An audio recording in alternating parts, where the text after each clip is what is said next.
So remember that thing that, what was it? Indictment of Donald Trump. Well, that's not happening. It might happen next week. We don't know for sure. But a new letter has surfaced from 2018 stating that Michael Cohen used his own personal funds to pay off Stormy Daniels and that Trump in no way instructed him to do it. We'll go through the letter because I want to make sure I get all the details correct. But wow, that basically completely exonerates Trump. And the news reporting now is that the reason the indictment's been delayed is because this dude Bragg is struggling to convince a grand jury that Trump did anything wrong considering this evidence. That's kind of crazy when you consider that grand juries basically always return indictments because indictments are not criminal trials. It's a preponderance of evidence. Should we issue an indictment and then try and prove they actually did it? Well, they can't even get that far. So to all the people who were in the chat saying things like, it's a non-story, it won't happen, you were correct. But for now, because they're still saying that Bragg is desperate for the attention and he'll probably want to do something or maybe even just return an indictment. I don't even know if he needs the grand jury. We will see. We got a bunch of other news too, though. So we'll talk about this. A crazy story. Some stores are pulling eggs from the shelves because they're too expensive. Nobody can afford to buy them. So they're just getting rid of them outright. So we'll talk about that. We got some crazy news with Xi Jinping and Vladimir Putin shaking hands and signing like a deal that has not been seen in 100 years. And some serious worries about, I know, World War III. But there's this great thread from Josie, the redhead libertarian, talking about how all the major oil producing nations are forming an alliance without the United States, which basically is gearing up for a new world order.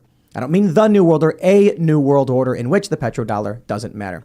So we'll get into that. But before we do, my friends, head over to timcast.com, click that join us button and become a member. As a member, you'll get access to uncensored members only shows. We put those up Monday through Thursday, just after this main show at timcast.com. And Ian had a great idea to do call-ins. So we've set up a Discord server. Once you're a member, you get access to the Discord server. After 6 months of being a basic member, or if you sign up for $25, you will get access to the voice chat to submit questions and actually call into the after show and ask us and our guests questions. Last night was the first night with Congressman Troy Nails, and it was amazing to have you guys call in and ask questions and join the conversation. I think that is, I don't know, probably the coolest thing we had done. And shout out Ian. It was Ian's idea to do it. Yeah, man. That's brilliant idea. That's how you build community. Right. So getting people into a chat room where they can talk and then actually call in and talk with our guests. It's bringing, to have like a sitting member of Congress be able to talk to some regular people who are watching the show, I think is absolutely fantastic. So join up if you want to be involved in that. Smash that like button. And also head over to trashhouserecords.com and pre-order Bright Eyes. It's a little complicated. There's like a weird prompt. Just click pre-order. You can go to purchase options. The official release is the 24th. So that's why it says, sorry, it's not available, but you can still pre-order it. And then Friday, we're putting out the new song, Bright Eyes. And I will just stress, as I stressed yesterday, we've released 3 songs so far, and all 3 have charted on Billboard. Bandcamp, which is very woke, banned us for no reason. Nothing in the songs is hate speech or anything related directly to individuals in politics. It's like, there's like one song is like a love song. And then one song is just about media, but there's nothing explicit in it. Like we don't directly say any proper nouns. Well, the woke people at Bandcamp blocked me on Twitter, deleted my account as well as 5 times August. Clearly what we are doing is, whatever we're doing is working. So if you want to support that and continue to trigger the woke tech corporations who are trying to shut us down, pre-order the song. We could use your support. But don't forget to smash that like button, subscribe to this channel, share the show with your friends. Joining us tonight to talk about all of this and a whole lot more, especially some really crazy stories pertaining to, we got a story out of Nebraska. A Democrat is filibustering for weeks, demanding the right to amputate the genitals of children. It's a very, very strange story, but this is what Democrats are all about right now. So joining us to talk about all this is Landon and Robby Starbuck. Great to see you. Great to be back. Welcome. Thanks for having us. Yeah, so do you want to introduce yourselves? Yes, I mean, this is, I think, my 3rd or 4th time back on the show. So I'm Robby Starbuck, and I had an election stolen from me. I feel like I'm in an AA meeting. So follow at Robby Starbuck. Happy to be here. One of my favorite shows. But that was the Republicans removing Yes, you. it was the Republicans. But they outright removed you. Yes. That's crazy. Yes, and I was like far and away leading candidate. I mean, there was no argument about that. We complained about that yesterday. We were talking with Troy Nails, and I'm like, the Republican Party's trash. Look at the stuff. Anyway, I digress. Landon. Yeah, I'm Landon Starbuck. I'm Robby's wife. I also run a nonprofit combating child exploitation called Freedom Forever. And that is pretty much what I do every day. I'm a mom of 3 and an activist, but also running this nonprofit. Yeah, one of the stories that's picking up steam right now, it's actually from a couple days ago, has to do with Jennings, who is, I mean, this story, like, I don't know if I want to get into it immediately, but if I were to say, YouTube might ban us for talking. I don't know. It's on TLC. I played the video, so maybe I should just say it. I know it's very early in the show, and some people might want to, get warmed up. But the mother of Jazz saying, "If you do not insert this into you, I will do it, and then I will wring your neck." Like it's outright abuse. So we got to talk about what's going on with these kids, and this falls in line with the story about the Democrat who's been filibustering for weeks, saying that not amputating the genitals of children is genocide. And that's just the weirdest thing. But we'll get into all that stuff. So thanks for joining us. We also got Ian's back. He's hanging out. What's up, everybody? Good to see you. Happy, what is it, a Wednesday, I think. Coming in on a Wednesday night. Good to see you guys. Let's get moving. What's happening, Serge? Yo, I am ready to start the show. Let's go. Let's get it. We got this story from the Post-Millennial. Breaking. 2018 letter states Michael Cohen paid Stormy Daniels with his own funds Trump did not reimburse. Oh, geez. I wonder why it is that when the story first broke years ago, they did not move to indict Trump. Could it be that he didn't have anything to do with it?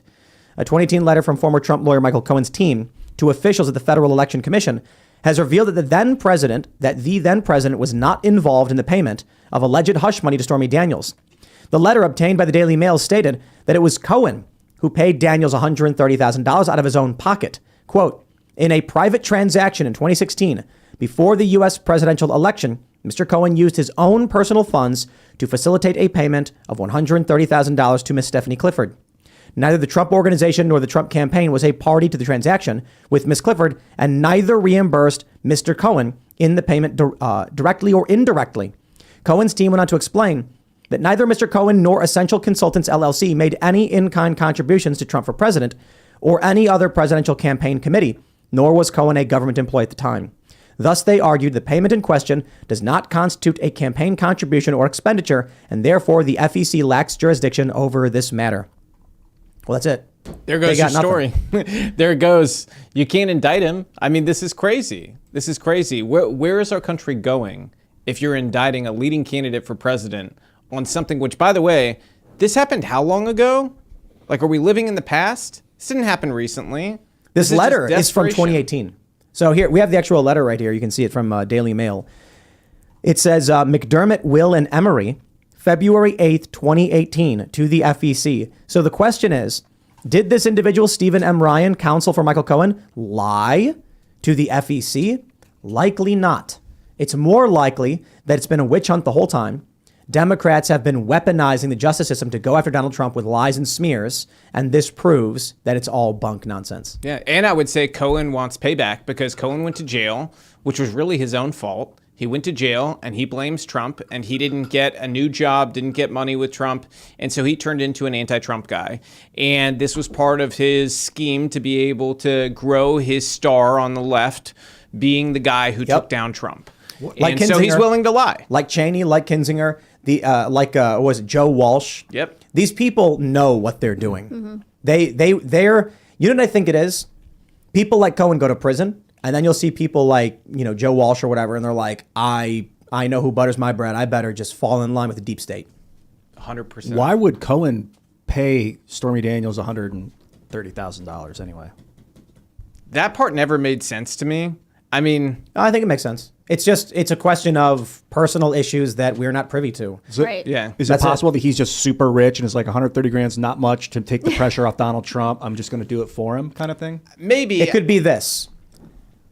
Michael Cohen was the counsel for Trump, right? He was a lawyer for Trump. Yeah. Imagine you're a lawyer for a client and the client says, listen, I need you to take care of these extraneous things. I'm not going to waste time with them, right? I'm busy with my campaign. And then Michael Cohen's thinking, this Stormy Daniels lady is causing me a headache. It's my job to deal with it, but she won't shut up and go away. I got it. I'll pay her off. That will make my job so much easier.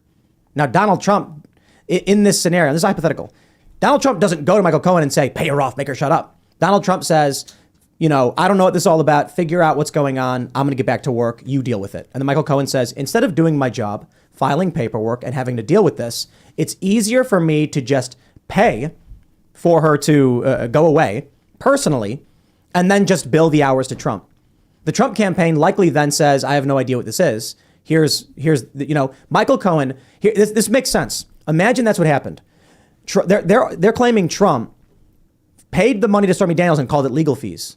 It's entirely possible Michael Cohen, according to this letter, did it himself and then without Trump's knowledge, billed Trump for the payment he made to Stormy Daniels, and Trump was just like, I guess we owe legal fees. And so that's the $35,000 that Trump paid. Well, Trump paid Michael Cohen $35,000 a year later. In October of 2017, there's a check from Trump to Cohen for $35,000. Sure, and that can be anything though, man. Right. Look, when I get a legal bill, I tip it for the company. Like we get legal bills because of all the legal work that we do.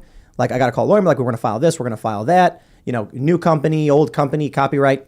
I don't go through this whole itinerary. I call the lawyer and say, here's what we need done. I need this song trademark. I need this thing trademarked. We're launching an LLC for here. Get it done. Send me the invoice. They send me an invoice. I click pay. Yep. The thing is, though, if I had a lawyer and I owed and I wanted and they just went and gave someone $130,000, that would be the most insane situation. If you were a billionaire, my lawyer, dude, they're trying to make money off me. Yes. I explained that already. If I go to a lawyer and say, I need 5 new companies formed in the state of Delaware, and I need it done by next week. He goes, okay, I got it. Gets off the phone and then starts sweating, being like, how am I going to get 5 filings done in a week? So he calls his buddy at the office and says, listen, just shove it under the door. I'll give you a couple $100. Don't tell anybody. I need to get this done. That's not my fault if that person does that. I didn't tell him to break the law. I'm just saying hypothetically. I think the simple solution to this is, considering this letter, unless you think Michael Cohen committed more felonies with his legal team lying to the FEC, which I think is less likely. That's a bigger conspiracy, I suppose. What makes sense is Trump's got a lawyer and he's like, I don't hang out with the lawyer. I don't know what the hell the lawyer does. All I know is if he's like, I get an email, I send it to him, I say, you deal with it. Yeah, it's like, won't somebody rid me of this priest? And then Cohen's like, I got you, buddy. I could see it. But no, but you misunderstand. I'm saying, when I talk to my lawyer, I don't tell them what to do or say, won't someone rid me of this priest? I say, you tell me what you think needs to be done. You're my lawyer. I'm calling you for advice. Send me the bill. Michael Cohen then decided to take this action of his own volition because it was easier than actually doing his job. His job of negotiating a settlement or whatever his job may be. Maybe he was like, if this book comes out, I'm going to be drowning in legal paperwork. Trump's going to sue her, and then I'm going to have to deal with that. It's easier if I just pay her and don't tell anybody. Whatever the case, I'm looking at there's very little to no evidence that Trump paid Stormy Daniels anything. Is that true now? Yes. Yeah, Okay. there's no evidence. And by the way, remember, Stormy said that they never had sex. Everybody forgets this. She said that back then. Yeah, she just lied or something? So we have on both sides of this, Cohen and Stormy both have a history of either lying or telling the truth in different scenarios because they've said both things. They're speaking out both sides of their mouth. So we know that they're lying. So these are proven liars. And in Michael's case, it sent him to prison.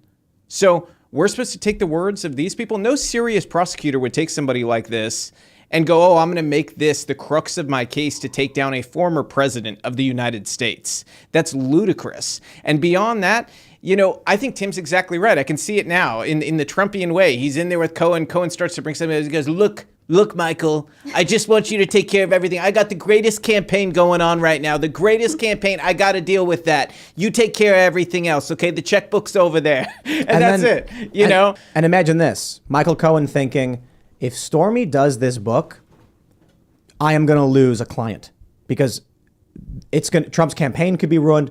Yep. Like there's so many reasons why Michael Cohen would have done this of his own volition. Thinking like Trump pays me X amount of $1 million or whatever as his lawyer. I get all these great billable hours. I can't let this Stormy lady ruin that for me. I'll just pay her off and won't tell anybody. And now they're trying to use that against Trump, who presumably literally, according to this letter, had nothing to do with it. Well, it's protecting prestige, too, because the idea for Cohen was if Trump does pull this off and win, I'm going to get some prestigious job. I'm going to get to go to the White House with him. I'm going to be an even more important person. And you have to go into the psychology of a guy like that and the way he grew up and everything. It doesn't seem like he had the most, sort of like privileged background. He worked his way up to where he was and wanted to get to the next level and continue to impress the person he married and things like that. 'Cause she's a crazy lib, by the way. But the White House would offer that ability, in his mind. And that could all be taken from him, too. I think that all plays into it. Honestly, your theory makes a lot of sense. Considering this letter, I think that seems to be the most likely outcome. Not that I know for sure anything like that, but then one day, Cohen then says, you know what I'll do? I'll pay her off and then bill Trump as a legal fee, and he won't even know what it's for. And he's a billionaire. He probably just gets the bill and then says, whatever, pay Cohen. I don't know. He's the lawyer doing the job. Regardless of the scenario, there's no evidence that Trump knew of any of this. Like, you can't take him down for something that Cohen did.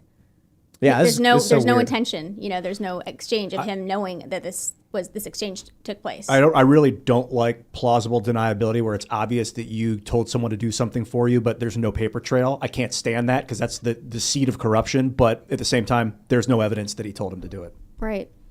So Alvin Bragg, a Soros DA, is just lighting fire to this country for what? I think it may not be about Trump.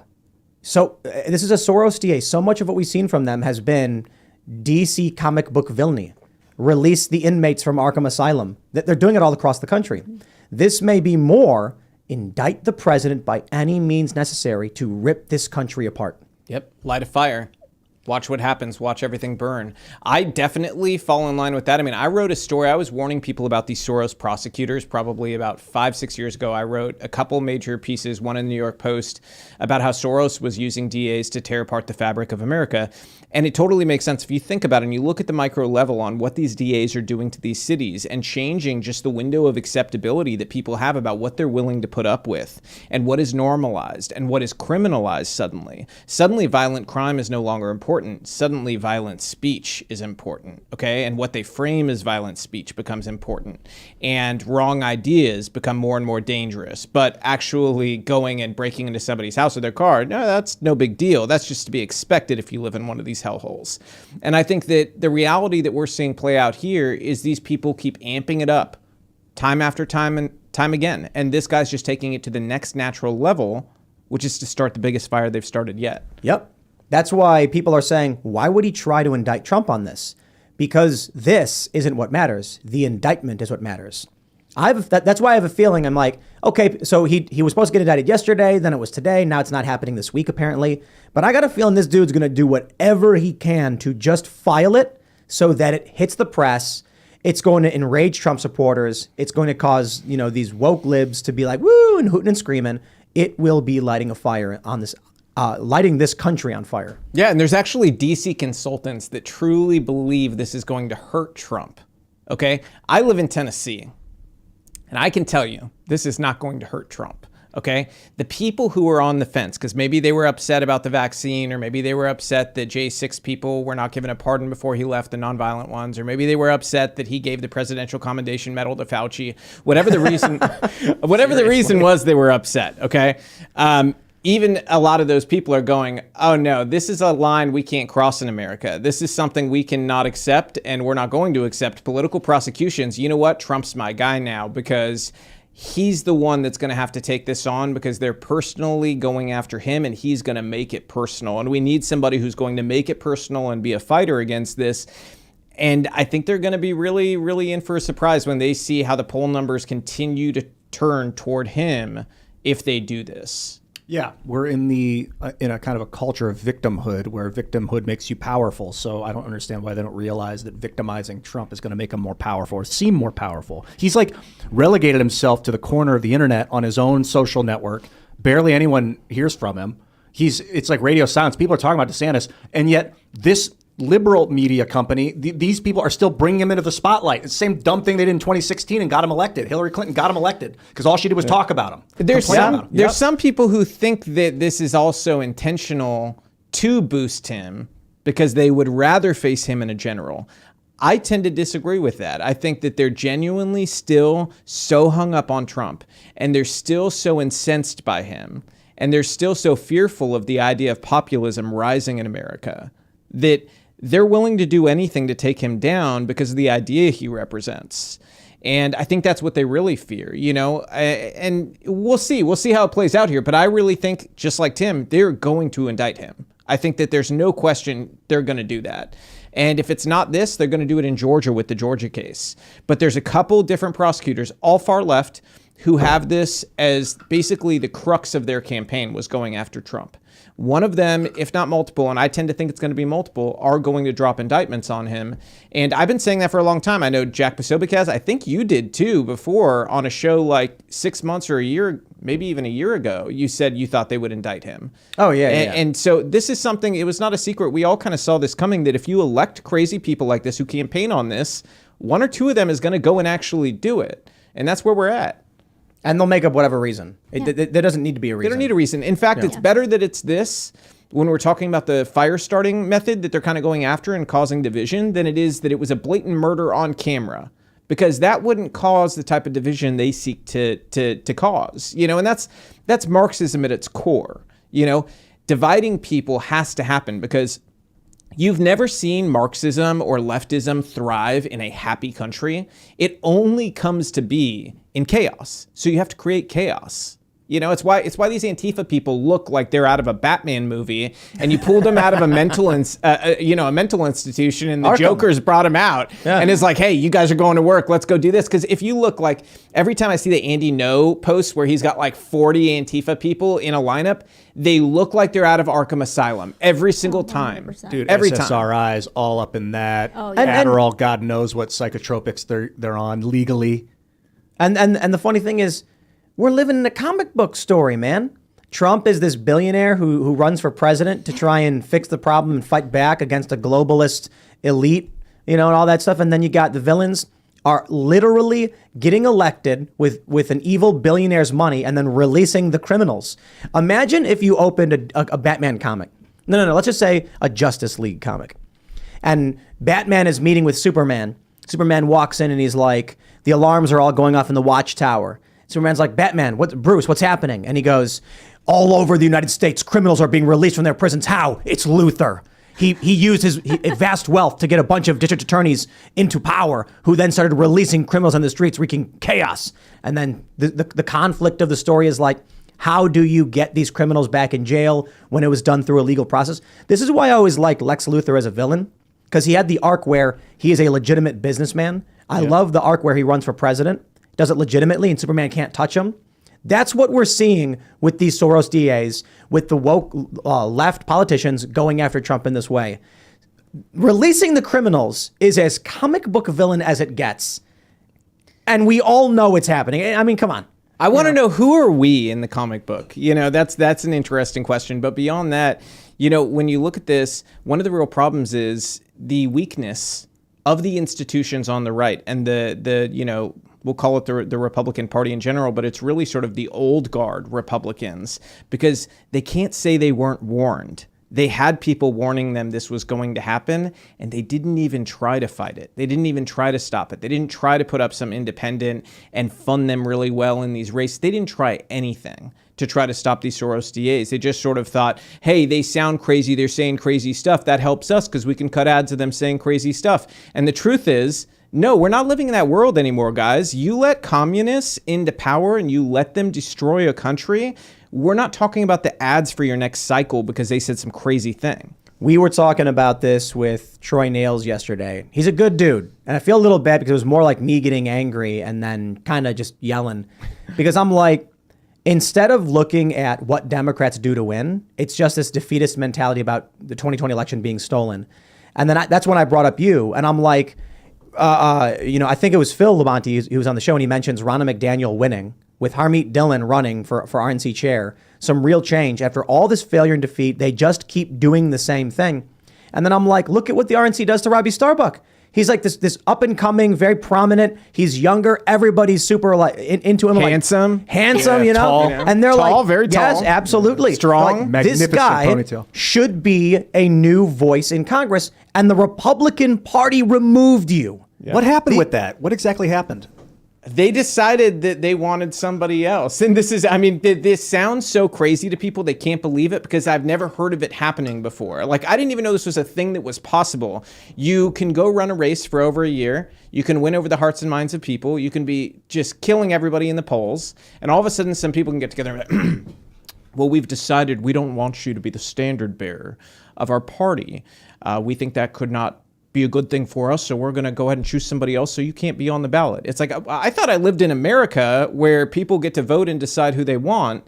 I went out there, we knocked more doors, we called more people, I did more events, I worked my tail off. Other people didn't. They hid in their houses, okay? And they worked this machine behind the scenes to get the support of party bosses. And then they go, oh, what's in the bylaws? What secret rules can we pull out that people have no clue about and use that to get rid of somebody who we consider dangerous? And I'll tell you this personally. I personally think a big reason why what happened to me happened was because I spoke out so forcefully against big pharmaceutical companies, and because everything was okay until that point. But when I started to go after them over what was happening throughout this entire past few years, and I started to really delve into how they were profiting on the backs of American people and on sickness, and going into how we really need to look at changing things, because it's the reason why so many young people go over and get attracted by socialism and the ideas of healthcare for all and things like that, because we do have a sick care system, not a healthcare system. And it's broken, and we allow these big pharmaceutical companies to start right away. You know, if you're a kid on TikTok, you're getting ads already for what medication you need because you have anxiety. You know, they're already pushing this stuff from the earliest stage they can on everybody. And we've allowed it for so long. And that is when they really started to get angry at me, is when I wouldn't let go about reforming some of these policies around big pharmaceutical companies. I think it was before that. It might have been, but I think there's an personally attach old it to that paradigm, time. a good old boy system that is very much kiss the ring. You know, you play along to get along. You just do things a certain way. But that old paradigm doesn't work. There's a new right of activists, and we won't survive, not just as a party, but as our values, everything, if we don't raise up activists. And Robby's an activist, and so that doesn't fit into that old paradigm. Because that system, they want politicians. They want you to talk to them in the back room about the real stuff. But then in front of people, or if you go on a show, they want you to have these perfectly coiffed, and I can do them. I could give you guys political answers all night that, like, I'm saying nothing, meaning nothing, but it's an answer technically. And that's what they want from their politicians. They want them to say nothing, mean nothing. Yep. I want people where I know exactly where they stand. I want to know if I hate them. I want to know if I love them. I think that's what people deserve. That's what our founders did. You go back and read our founders, and I encourage every young person who's listening, go back and read their writings if you've never had. These people were brilliant writers. And you have to keep in mind when you read these, most of these people did not go to school. They taught themselves how to write. They taught themselves the art of language. And you read their writing, it is the most brilliant, it stands every test of time. I mean, they could literally write about you going to the bathroom in a lake and it would sound exquisite, okay? I don't know how they did this, but they pulled it off. Read this and you see that these were forceful men. These were men who had convictions. They stood for something. They were willing to die for it. Where are those people today? Where are our rebels? Where are the people who are a rebel with a cause, not just somebody who's like, hooked on drugs and do stupid things, somebody with a cause who says, I am willing to go all the way. I'm willing to die for what I believe in because it is so important. We had those men once, and it's the reason we're all sitting here, but not having those men is the reason why our children will not have the same opportunity unless we actually fix it, raise up a generation of activists. Jeffrey Whitty in the chat mentioned they were all 24 years old. Yeah. Not all of them. I think Benjamin Franklin was a bit older. Some of them were a little older. But some Thomas were as young Jefferson as 18. Yeah. Wow. That's great. Imagine you're like 18 and you own property and you're like running a farm with a wife and like you have a kid already. You signed the Constitution. You signed the Declaration of Constitution. Independence. Yeah. You know, like told the king, screw off, try me. Yeah. That's crazy. I mean, those people had balls. Yeah. Meanwhile, this generation's like, well, look. Here's the thing. Back in the day, the founding fathers, they didn't work, they didn't eat. Yeah. And so when the crown is pushing on them and taking from them, they're like, listen, I work every day to feed my family, and then you come and you take. No more. Mm-hmm. It's the inverse now. These millennials are like, look, every day I wake up and you provide, so I will do whatever you say. Right. Yep. Remind me again, too, when we talk about like the Boston Tea Party, the tax raise at the time, it was equivalent to like, it was 2%? Not even 2%, I think. Somebody pretty could look low. it up. I want to give people the real number. I don't know if you guys can look it up, but it was tiny. Now politicians throw around things all the time, like Biden the other day was like, I want to add an extra 38%. I want to add this. They want to tax everything. These guys were willing to die for, what was it? It was a protest of the Tea Act.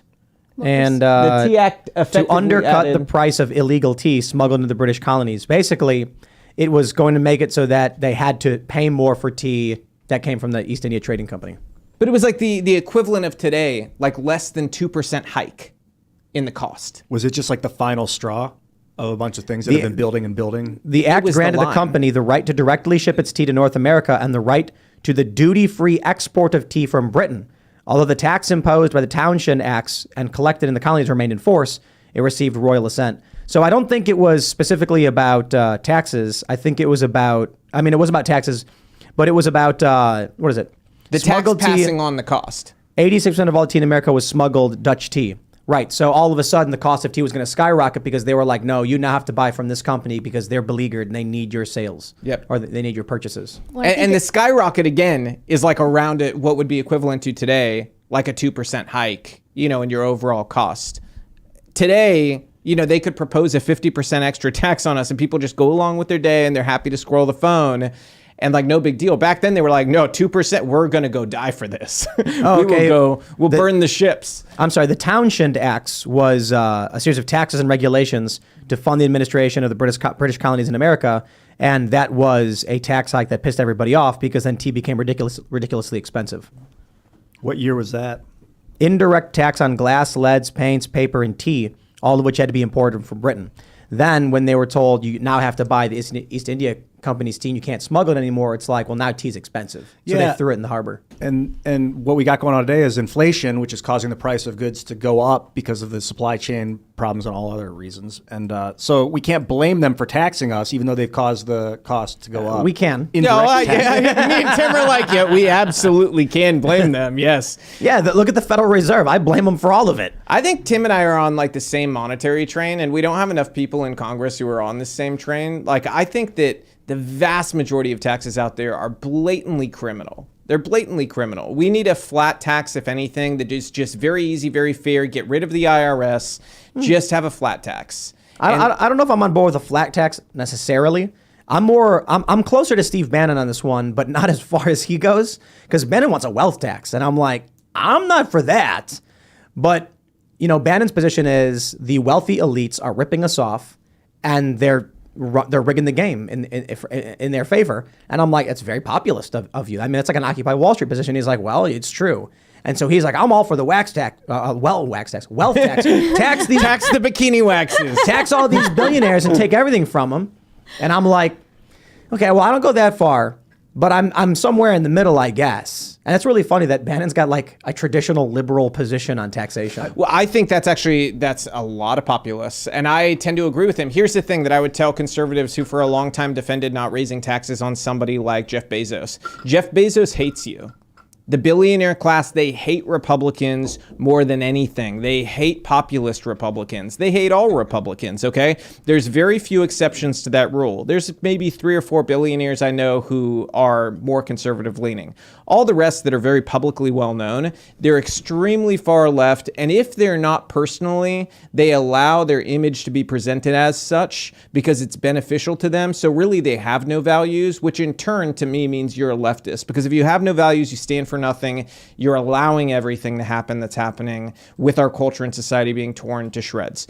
And so I'm not going to go fight for these people. I'm not going to go fight for Jeff Bezos to be able to keep more money. This dude built his company on a crooked idea that Amazon, if you ran it at a loss for long enough, would build up enough of a market share to kill so many competitors that you suddenly hold so much market share that you can raise the prices on everything and nobody can really do anything because you're such a big business, you're undefeatable at that point. And that's what they've done. He did a great job doing it. He worked and gamed the system beautifully in terms of success, but he gamed the American people at the same time. That was not a true sort of presentation of capitalism. Capitalism doesn't present as, hey, lose money for 15 years and then let's see what happens, Like, it's a perverted system of it. And so people like that, I'm not going to fight for him to not have to pay more, but for your regular middle-class person, absolutely. The amount we tax people is ridiculous. I want to jump to the next story, but I want to show you this New York Times article real quick because the context is hilarious. Make no mistake, the investigation of Donald Trump and the Stormy Daniels scheme is serious. From March 21st. Oh boy, that was just yesterday. And then today we get a letter proving that it's all fake news and not real. And the New York Times should be very, very embarrassed for running a story like this. Who wrote this? They deserve credit. This is Ryan Goodman and Andrew Weissman. And they Idiots. write that, yeah. Idiots. Well, look, they deserve to have their names out there. they're just like for a that myriad purpose. of crimes possibly committed by Trump. Possibly. You know what, though? You know what? Imagine watching Law and Order. Sorry, and it's like, these are the possible stories that may have happened. We're not sure. We're pretty positive. Okay? I don't know. I mean, it's loosely based on a true story that I thought up, then added some details later. No, but you know what? On second thought, the headline actually is kind of accurate. You know why? It is serious. The idea that we're going to go indict former presidents for things like this, that truthfully, no normal person cares about. If this situation was turned around, be intellectually honest. Let's pretend it's Joe Biden, okay? Same situation, same details, same everything, same letter, all that. I don't care. There's much more serious reasons why I would want to go after Joe Biden. His family selling out to China.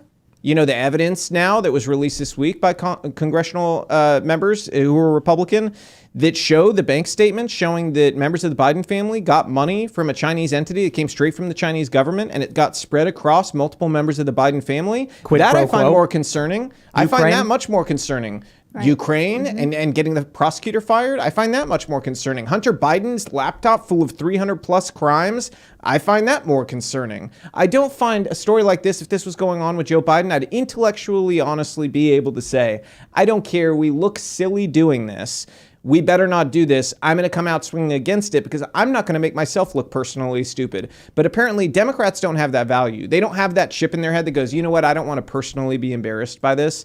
I'm going to speak out against it. They all go along with it. They're willing to be just totally humiliated as long as it's for a greater cause in their brain. And this is the greatest cause for them. They've been wanting to indict him for years. I don't think they are humiliated, though. I don't think they care. I think that this is activism journalists. I mean, it's not journalism, but this is state-run propaganda. Yeah, they may be incapable of at some humiliation. point, like, when do we admit that these mainstream, propaganda pieces are, who are they effectively working for? I mean, they're able to run stuff every single day, completely not factual. They don't do retractions. But the damage is already done. Well, I mean, they do it over and over. They sometimes do attractions because they make money on that too.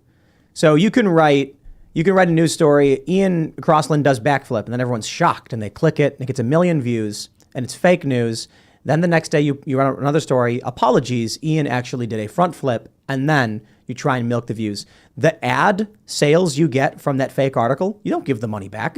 No. And Ian is going to then post it and be like, look, I got them to apologize. Yep. And clicks come off that. It's a way of capitalizing both sides when they do. And they don't always do it. But yeah, major news outlet will write, Donald Trump punches dog, and then get 1 billion views. Right. Then the next day write, we apologize for running the story. Donald Trump did not punch dog. And then the right shares the story and says, aha, this proves it. They make money off both.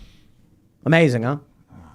But here's the thing about it that's so dangerous, is the side that first saw Trump punches dogs will always believe and never be disabused of the notion that Trump punches dogs. Yep. They will always believe that. And that's the danger in this system, is that we've let it get to this point where it's pure poison, Yep. Yep. I mean, what we've been talking about in terms of wokeness and the tribalism in the country is the social zombism of the left. You've got a mix of people like we were mentioning earlier, Joe Walsh and Kinzinger, Cheney. Who else were we mentioning? Cohen. These people who are like, I know it's bunk, but boy, I got to join the left because that's my ticket to making money. Yeah, that's their next ticket. That's their next check. And the funny thing is the left argues it's the right that does that. And I'm like, okay, name me anyone who was a staunch leftist, who was a diehard liberal advocating and yelling Obama, who is now coming out and going Trump MAGA 2024. Right. There are some you could probably mention. However, if you take a look at the people they tend to name, Dave Rubin was never like holding up big Obama signs. He was just a default liberal. He got into politics, said, hey, wait a minute, I didn't know that. And now he is where he is. It's like kind of libertarian. They say he's grifting, because he's been the left. It's like, no, you don't understand. The average person, I think Breitbart called them default liberal. Yep. They consume news from CNN and from the New York Times. They assume it's true. And then they're liberal because of it. Then when they start actually digging in and researching, they're like, hey, wait a minute, that was a lie. That doesn't make them conservative. It just means that they know what's going on in the world. You take a look at these people who are on the right and on the left, and it's like they had to choose to accept lies. That's the thing we understand. When we see a story like, here's a video of Joe Biden, and he's saying, if you don't fire the prosecutor, you're not getting the $1 billion. And he says, you don't have the authority. Call the president, ask him. He outright tells in his story that he was accused of not having the authority to withhold loan guarantees from the United States, which is correct. He does not have that authority. And then when we tell people that, these default lib types, they're like, that's not true, that never happened. Or it's not that big of a deal. I was told that. But the issue is they don't believe it happened. They don't know it happened. That's the bigger problem. So here you are. You'll typically find that in what I refer to as the freedom faction, where we are conservatives, liberals, disaffected liberals, libertarians. It's like I saw what CNN said. I saw what Breitbart said. I saw what Fox News said. Here's what I think happened. When you look at the left, it's like I watched CNN and that's it. So these people don't know anything. The people on the right know both sides and then come to a conclusion. Exemplified by a graph that I love showing off. Liberals only consume liberal news. Moderates consume 60% liberal, 30% conservative. And conservatives consume 30% liberal, 60% conservative, which makes sense. Their worldviews are shaped by the information they consume. But moderates and conservatives are willing to listen to each other to figure out what makes the most sense. Liberals don't do that. They only consume left-wing sources. Tells you everything. Mm-hmm. So when you see Cenk Uygur of the Young Turks tweet that equity doesn't exist except in the minds of 12 leftists and the entire right wing, and Bernie Sanders is correct, we want equality of opportunity, not outcome. That is the perfect example of what we're talking about. He knows he's lying because every corporation and school has launched a diversity, equity, and inclusion office or officer. How could it be that these things don't exist? Yet Biden has an equity plan. Yet politicians talk about equity. Corporations. Kamala talks about it constantly. And then Cenk Uygur comes out and says, nope, never heard of it. Because they know they're lying and they're just saying what they think they have to say to get clicks. If you had asked him the day before Bernie said that, where he took the position of equality, he would have defended equity. Absolutely. No question. Just one day. I mean, an hour before he said it. I bet you could find tweets from him from a year ago where he's like, equity, equity, equity. I bet I'd take that bet. I bet we could. I bet we would find him 100% because they live and breathe this stuff. You know what it does kind of remind me of, though? Every once in a while, the left does this where they knowingly lie to your face about a failure of theirs, and they pretend it just never happened. This happened with Latinx, okay? Yeah. All of us raged. They're like, I'm Latino. I'm like, you're not calling me Latinx. You guys are ridiculous. And, you know, a lot of Latinos feel like it's a slur. I wouldn't go that far because I feel like really things like, you know, the N-word, that's a slur. I didn't get like personally crazy offended by it, but so many people do see it as a slur that I think it's you know, kind of common sense. Hey, leave that one alone. People don't like being called it.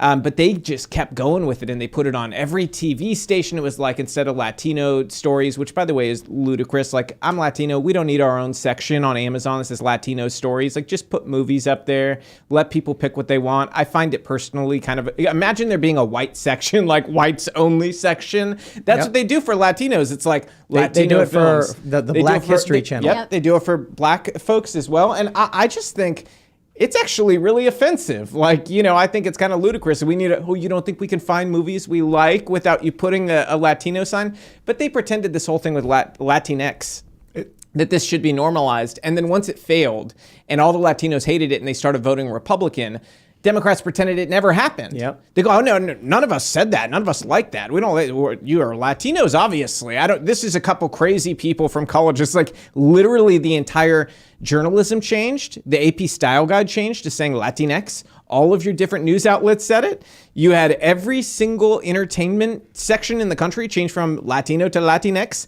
And it's only after your failures that you then deny reality and tell us, no, we're going to gaslight you. You're all crazy. This never happened. And that's kind of what I think they're going to do with equity, because it's just so blatantly unfair and people are starting to understand how ridiculous it is. That's their only option to go backwards. Look, check this out. I just did a Google search. NYU's Latinx project receives $1.3 million grant, but then below it, woke Latinx term isn't preferred by Hispanics and Latinos from Norfolk Daily News. But, amazing. You know, the white libs at NYU really prefer that term. Look at this one. New York Times. Some Republicans want to ban Latinx. These Latino Democrats agree. Surprise, surprise. The people who are actually being insulted are like, hey, stop saying that. Yeah, I mean, it was always so ludicrous. We're talking about like literally the most gendered language and culture on the planet. It is a very like, I think maybe a lot of Americans don't fully get this. Like, Latino culture is very macho. And I mean that even with like the women love it. Latino women, they love the macho culture. The men love it. It's like one of those very gendered sort of deals. And there's nothing wrong with that. That's the culture. Why everybody wants to find some fault within cultures is just kind of ludicrous to me. Yes, are there people who are Latino who don't like that? Sure, I'm sure there are. But you know what? The vast majority do. And that's just the general rule about the culture. And it's okay to recognize that. Latinx sounds like Kleenex. It does. That's what it does sound like Kleenex. Kleenex.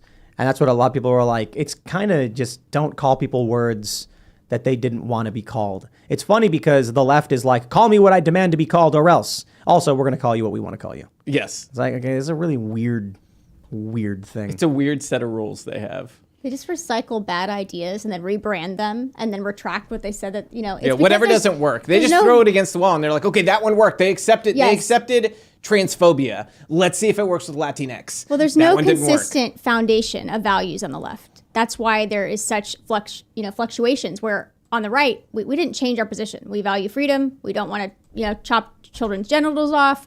We want, low taxes. I mean, nothing changed in the mindset of people center to right. But the left is constantly changing. They're the ones that want, all-age drag shows. They're the ones who want gender mutilation of children. They're the ones who want pornography in school. So there's no moral or value foundation that's shared that's consistent.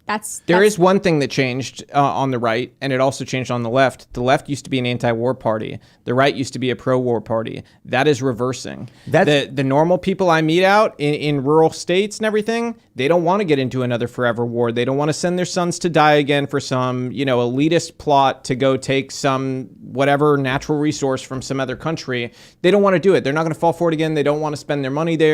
And the Democrats love war now. I mean, they are literally slobbering for war money.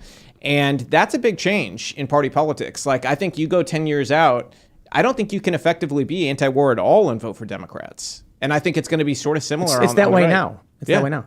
Let's jump to the story we got from the Daily Caller. Quote, "We're already in a civil war. Billy Porter sounds off on anti-transgender legislation across the country." This is an actor who appeared on The View.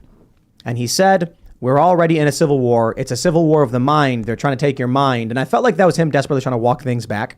And it's because you have politicians around the country in these states banning the genital removal, amputation of children by doctors under the guise of gender affirmation. What I found interesting with this story, it was just 2 weeks ago that Jane Fonda called for murder of pro-lifers on The View. So let me just ask you guys, The View, prominent morning talk show with millions of watchers. It's on network television, runs an episode where a prominent personality says, we need the right to abortion, gets asked, okay, well, aside from voting and protesting, what can you do? She says murder. And then they laugh. And what did you say? She said murder. And they're like, she's joking, everyone, she's joking.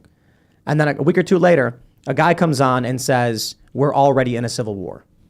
This is mainstream corporate network television advocating for murder and saying we're in a civil war. Mm-hmm.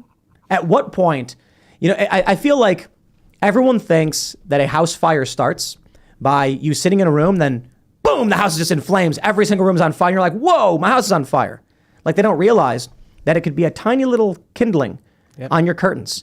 And you can watch it for 5 minutes as it slowly grows, and then 10 minutes, and then 20 minutes, and now the wall's on fire. And now it's run away.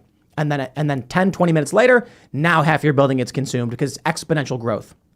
When we're watching network television advocate for murdering people for being pro-life, but it's just a joke. And then later, you get a guy coming out being like, we're already in a civil war. At what point does someone just say, the house is on fire. We're in it. It's been a couple years. There's been violence. It's on fire.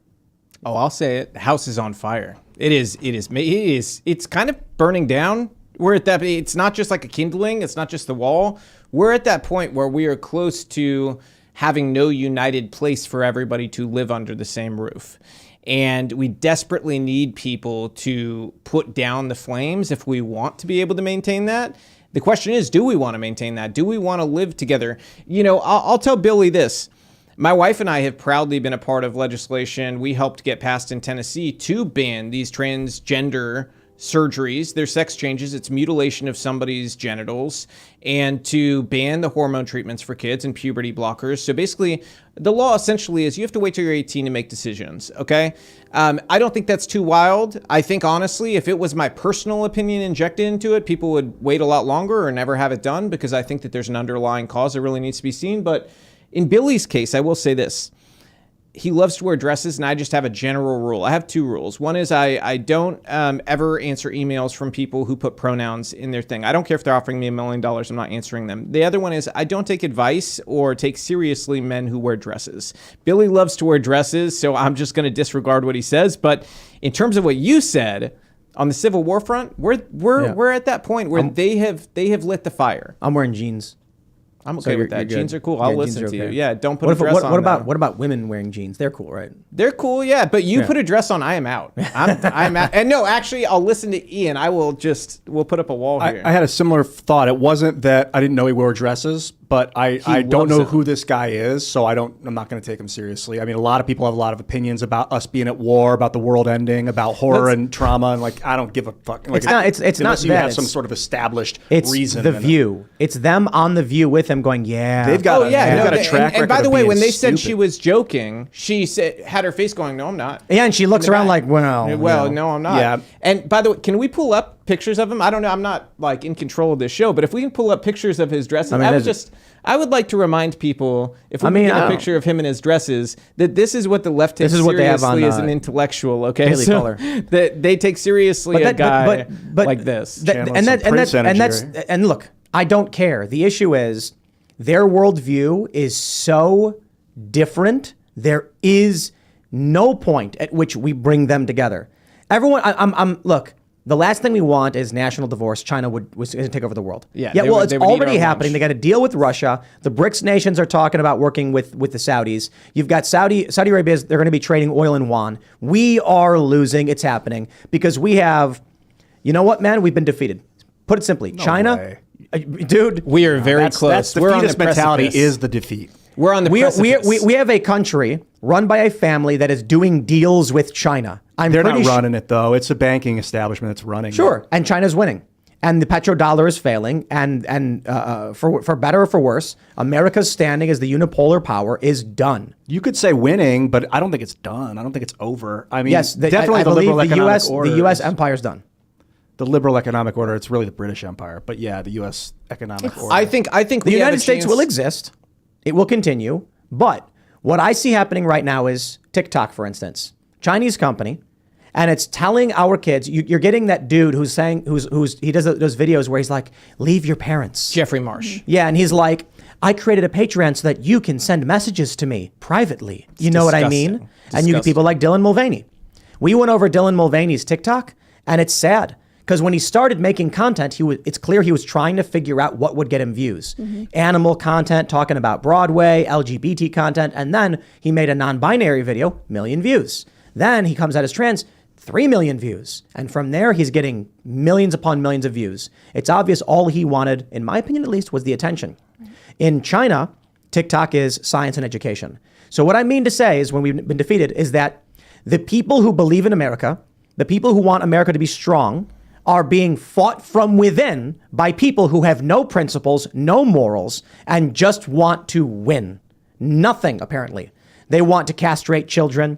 They want to sterilize children. They want to abort their kids. They want the government to spend money indefinitely into oblivion to generating hyperinflation. AOC's advocated for deficit spending healthcare, which would just destroy the economy overnight. And we are fighting with them instead of China, who's engaging in the Belt and Road Initiative, who's doing oil exploration for decades now in Africa and South America. So I should say this. It's not over yet. Fine, fair point. But China is doing all of these things. Now, they do have economic problems. It's not like we're doing nothing. But China and Russia do a deal. China's doing oil deals with Saudi Arabia. What I'm saying is the domino has been flicked over to end the petrodollar and a unipolar world led by the United States. And it's because our leaders are people like Joe Biden. Donald Trump could reverse this. And Donald Trump was doing it in the right way. Securing our borders, bringing back jobs. The economy was booming. That's the right way to save America. Joe Biden is flying on Air Force Two with his son to negotiate private equity deals while working for the U.S. government, and then getting his brother, let me slow down. While overseeing the Iraqi invasion, his brother happens to get lucrative construction contracts. I'll put it that way. Or flying to Ukraine and engaging in an illegal quid pro quo to get a prosecutor fired who just so happened to be investigating a company his son was on the board of. That's what we have in leadership right now. So if China is expanding rapidly and doing these deals to subvert the United States, and internally we're just fighting each other, that's why I say we've been defeated. Yeah, that would be the end if we just fight each other as the ship sinks. And here's the point. Billy Porter goes on The View and says, children should have their testicles removed surgically. Why won't Republicans let us do this? And to me, in my worldview, I'm like, are you people insane? There is no logical reason. Let me phrase it this way. Let's take a logical assessment of what they call gender affirming care. A person comes to me and says that they will harm themselves and their own life unless a doctor surgically removes their hand. Do you know what we would do to that person? It's called a 5150. They get placed on a temporary psychiatric hold to make sure they don't harm themselves. Amanda Bynes was walking around Los Angeles naked, and she got put on a 5150. And she wasn't hurting anybody. She was just naked. Then you get these people who come out, and they've been saying it for years. If we don't amputate the genitals of these children, they'll kill themselves. And I'm like, well, I don't care if they're kids or adults. Anybody who threatens that, you put them on a psychiatric hold to make sure they don't hurt themselves. You don't amputate their body parts. That was the number one argument against the bill we got passed in Tennessee, was we had these people come in and say, basically, you guys want to kill children. And we're like, okay, first of all, that is insane. But secondly, what other thing do we operate under this assumption where we say, oh, we're going to let patients dictate care as long as they go and threaten us with suicide? And what are we teaching kids about the future? Are we teaching these kids that if they have a, let's say, boyfriend or girlfriend who threatens to commit suicide, that they need to do whatever that person says and stay with them to prevent their suicide because suddenly you're responsible for the bad behavior or bad actions of other people? And what do we do if it's a kid with anorexia? Because, by the way, anorexia has a higher suicide rate than these kids who say they're trans. And so do we say, you know what, kids with anorexia, we're going to go ahead and give you liposuction. We're going to give you lap band. Because that's suddenly going to make everything better. If we mutilate you further and destroy your mind further, that's going to suddenly possibly make a couple of you happy. No, we would never do that. We understand how damaging that could be. And so we have a responsibility as adults to tune out threats. No good parent listens to their kid throw a tantrum and goes, I'm going to give in now because you threatened to do something. Some do. And this is the point that I've made. I said good parents. Right. Some parents do.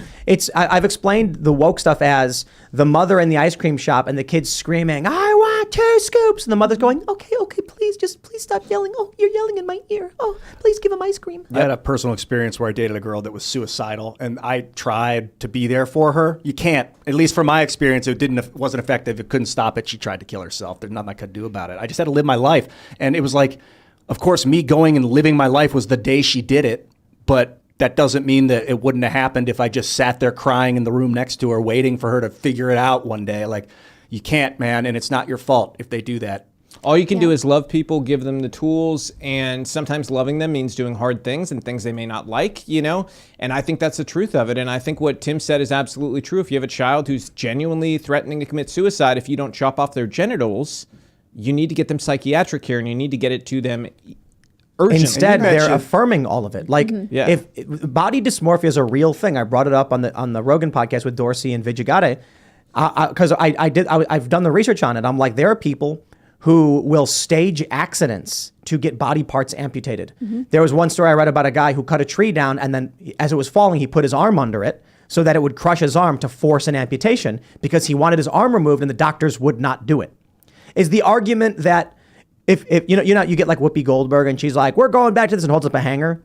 Are you going to get someone who's like the body dysmorphic community being like, if they don't legalize our right for healthy we're amputations. We're going to get the chainsaws. Yeah, we're going to get the hatchets and we're going to go back to this and holds up a hatchet. It's like, what about a 13-year-old girl that says, I want breast implants? If it makes her feel better, is that what we're saying? Oh, you're entitled to plastic surgery if it makes you feel better? Should the state pay for it? The majority of kids suffering from gender dysphoria have comorbidities, mental health comorbidities, or they're autistic, or they're female. I mean, and a lot of them have sexual trauma, and they don't screen for that. They fast track them to hormones. You can get put on hormones your very first visit at a Planned Parenthood, and without parental consent. So this is a completely based on crackpot science. This is not based on helping the child that needs help. Clearly they're suffering, but they're not getting mental health care. They're getting mutilation care, hormones, puberty blockers. They're getting this destructive, quote unquote health care that puts them on a lifetime chain to big pharma. They will never get off of those drugs. Yeah, you guys mentioned talk therapy as a valuable way in and out and around this whole process for kids, like, because psychiatrics is one thing, but just doping them up isn't necessarily going to make the thoughts change. That's been the standard protocol. That's what stood the test of time. That children have been suffering from these issues at a much lower rate, given without the social contagion we have today. But gender dysphoria has always existed. People insecure with their bodies. Every teenager goes through a phase where they're finding their identity and struggling. And especially with the COVID lockdowns, everything kids are going with social media, they're having highest rates of depression, suicidality, anxiety, eating disorders, all of these issues compounding the fact that they're being, pushed this nonstop feed of gender propaganda. I want to jump to the story from spectator.org. Does Jazz Jennings regret transitioning? They tried to make Jazz the example of how amazing gender transition is. All they did was show how bad it is. I want to say a few things as we start. I genuinely and sincerely hope Jazz finds happiness and health and safety. And I feel really bad for Jazz Jennings. She was lied to. I think that Jazz is the victim of very serious parental abuse, or child abuse. The parents are abusing Jazz.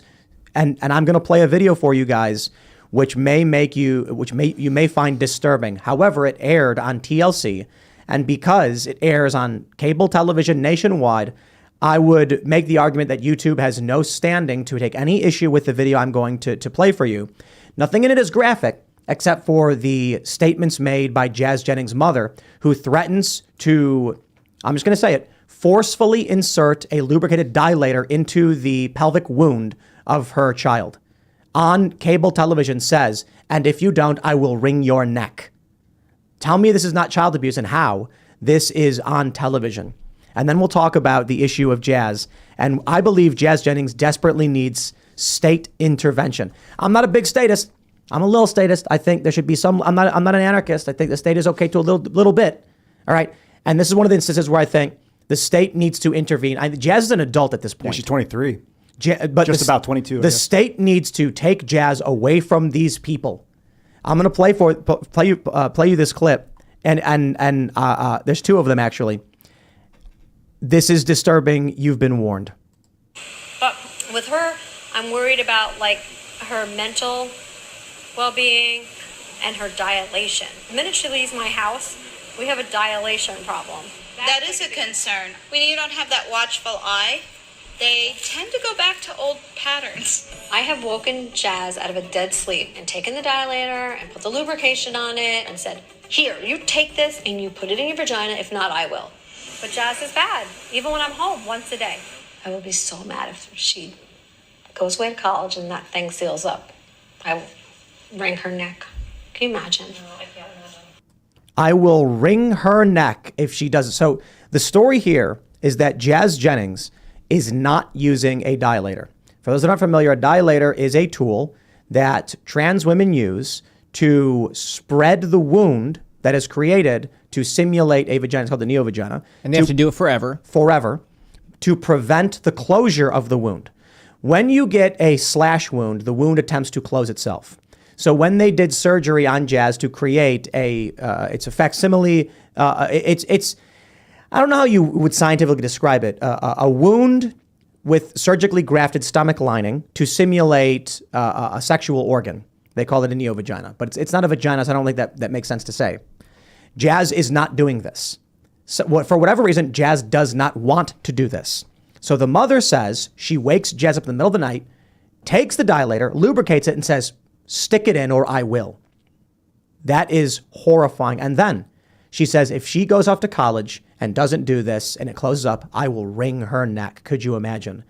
How is that not a threat of very serious abuse to say that you wake up in the middle of the night with an object you demand be inserted into your child's cavity and that you will choke them if they don't do it? It's monstrous. But Jazz is 22, so is it they're just an abusive relationship that's totally legal and everything's... Look, there's spousal abuse. There's parental abuse. If a man was waking his wife up in the middle of the night with an object and lubricating it and say, you better stick this in or I will do it myself, that would be spousal rape. And you would go to prison for that. Is it a concern that if it does seal up, that it will get infected and that Jazz can die from sepsis or something? It's that you may have to have a regardless. surgery again, but it'll get infected and have problems regardless, like Landon said. But no, the real concern is that it'll close up and then you have to have the surgery again. And the real question that should have been asked is, hey, Jazz, do you regret this surgery? Yeah. Why There's are a reason you she's not letting it using close the up? dilator. It's painful. There's recurring infections, and she clearly doesn't want the successful surgery that is not successful.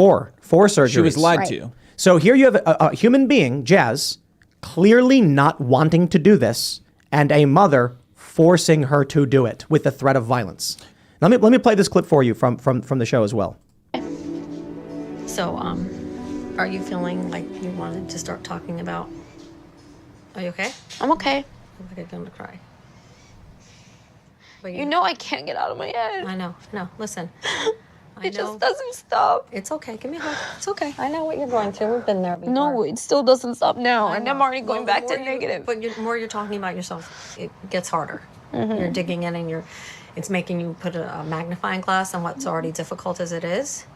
So this is hard for you. I know, and we don't want to push And you I know anymore. I'm the one doing it. Like, I know you're your own worst enemy.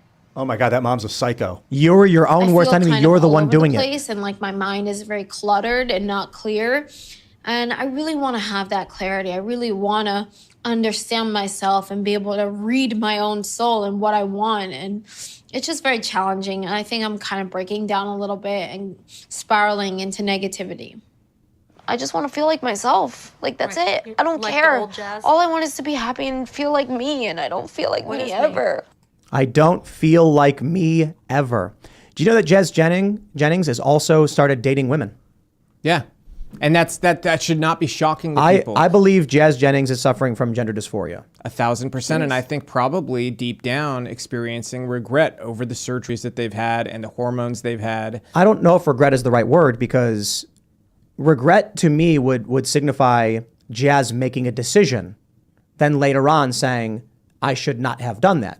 Hence regret. I think manipulated into thinking that she made a decision. Because the truth is, this looks more like Munchausen by proxy to me, where a mom has absolutely lost it and started putting their own problems and need for attention on their child, played it out through the child, helped push and inch them in different directions towards something they wanted that they knew would produce attention, and now are continuing the cycle of abuse to continue the attention, and the child at this point buys it, and is also at the same time experiencing the real emotional problems. I know it's my fault. That's crazy. The mom saying you are your own worst enemy. Yeah, that's abuse. To put that Gaslighting. into a child's mind and tell them, you know, your problem when you think about things, you take a magnifying glass and obsess over it. It makes the kid crazy. It makes them do that thing. And Jazz why- needs to get away from this woman. Yes. Landon said something to me before where she has seen this clip and she said, imagine if this was a boyfriend talking to, we have 2 daughters out of our 3 kids. Imagine if it was a boyfriend talking to one of our daughters, treating her like this, saying, you're your own worst enemy, and she's blaming herself there. It's all my fault. I know it's all my fault. You know, this is not okay in any context. You know, like the behaviors we see here are very clearly manipulative. Well, look, there are certain circumstances where I would tell someone it's their fault. If someone is getting upset, I would, and there was nothing to be upset about, and I'm like, okay, maybe I typically don't defer to chemical imbalance, but I usually tell people, hey, look, start exercising, start eating healthy, you'll probably see your mood improve. With Jazz, the reason I think it's so egregious that the mother is saying you are your own worst enemy is that it's the mother that did this to Jazz. Yeah. And Jazz is saying, I don't feel like me, I don't feel like me. It's because the mom is trying to brainwash you and make you think like her, Right. dude. Get out of there, But Jazz. Yeah. I want to say this. I will take credit for this. For all of the things the left wants to make fun of me for getting wrong or whatever, because I get things wrong, fine. I predicted all of this years ago. What happened was, when Jazz was a child, Jazz said that they were attracted to boys. Then around 13 or 14, on the TV show and whatever that came out, Jazz was now pansexual. And I said, what does that mean? That means Jazz has found an attraction to females. That's the only explanation. Right at the age where boys start to have an Right. attraction to females. And then I said, when I covered this, I'm willing to bet that in a few years, Jazz will be will be considered a trans lesbian, Jazz will want to date women because Jazz is a male who is finding attraction to females. Lo, we are now seeing on the show, Jazz has begun dating women. Saying like there was something weird about dating the guys and want to try something else. Maybe that's the right thing. Imagine just having your parents do this to you, taking away your ability to have a family, telling you it's your fault and the things you're feeling are your fault. That's terrifying. All the time. But I want to stress this. The psychological stuff, you want to have an argument about it, fine. You want to say, no, you don't understand. She's trying to support her trans kid. Okay. Waking your child up in the middle of the night with a lubricated dilator and saying, stick it in or else is the most psychotic thing ever. And that woman should be arrested for it. Monstrous. And that exposes the lunacy behind this entire charade. This is abuse. It has always been abuse. It's why we've done what we've done to ban it in our state. I'm very proud of the state of Tennessee and our legislature and our governor for getting that into law, setting a standard in these other states who this week have started to do the same thing. I know Georgia did. There's other states we've been working with legislators to introduce these laws and get them passed. And I think we're going to make this the norm in every red state. We're going to make sure every red state gets these laws on the books and prevents these situations so that we don't see more Jazz Jennings situations in the future. And instead we see healthy kids who got talk therapy and were then able to reverse the gender dysphoria and be in love with the person that they were born to be, the natural person that God created. And that's why Landon does her organization, Freedom Forever, because we need people fighting for these kids. What up? So we have this real quick from soapdirt.com. I'm not super familiar, but while spectator.org does briefly mention that Jazz Jennings went on a date with a woman, this article actually goes into detail in February about Jazz Jennings wanting to date women and talking about going speed dating and having trouble and then finding a connection with women. Surprise, surprise, the biological male, of which 98% find connections with women, has found a connection with women. So my view on this was, if you have a kid and you think that kid is trans, well, you got about a 98% chance that kid is not. 99.97 chance the kid is not. Is that a bet you want to make on putting that kid through irreversible surgeries and hormone therapies in the event this kid is now 20 years old, crying, depressed, morbidly obese, binge eating? Jazz was supposed to go to college a long time ago and did not because of severe depression. Right. What I think, my view, not a psychologist, psychiatrist, no idea. I think Jazz has these feelings inside, but knows because of the TV show, because of the book, because of Jazz's family, they can never come out and say it. Just like a young gay man is scared to come out and tell his family that he's gay because of what society demands of him, because of what he thinks his family expects of him. Jazz doesn't want to come out as detransitioner or straight male. Her entire identity right. has been built upon this, and that's the whole reason that she is so depressed. She's never been given proper health care.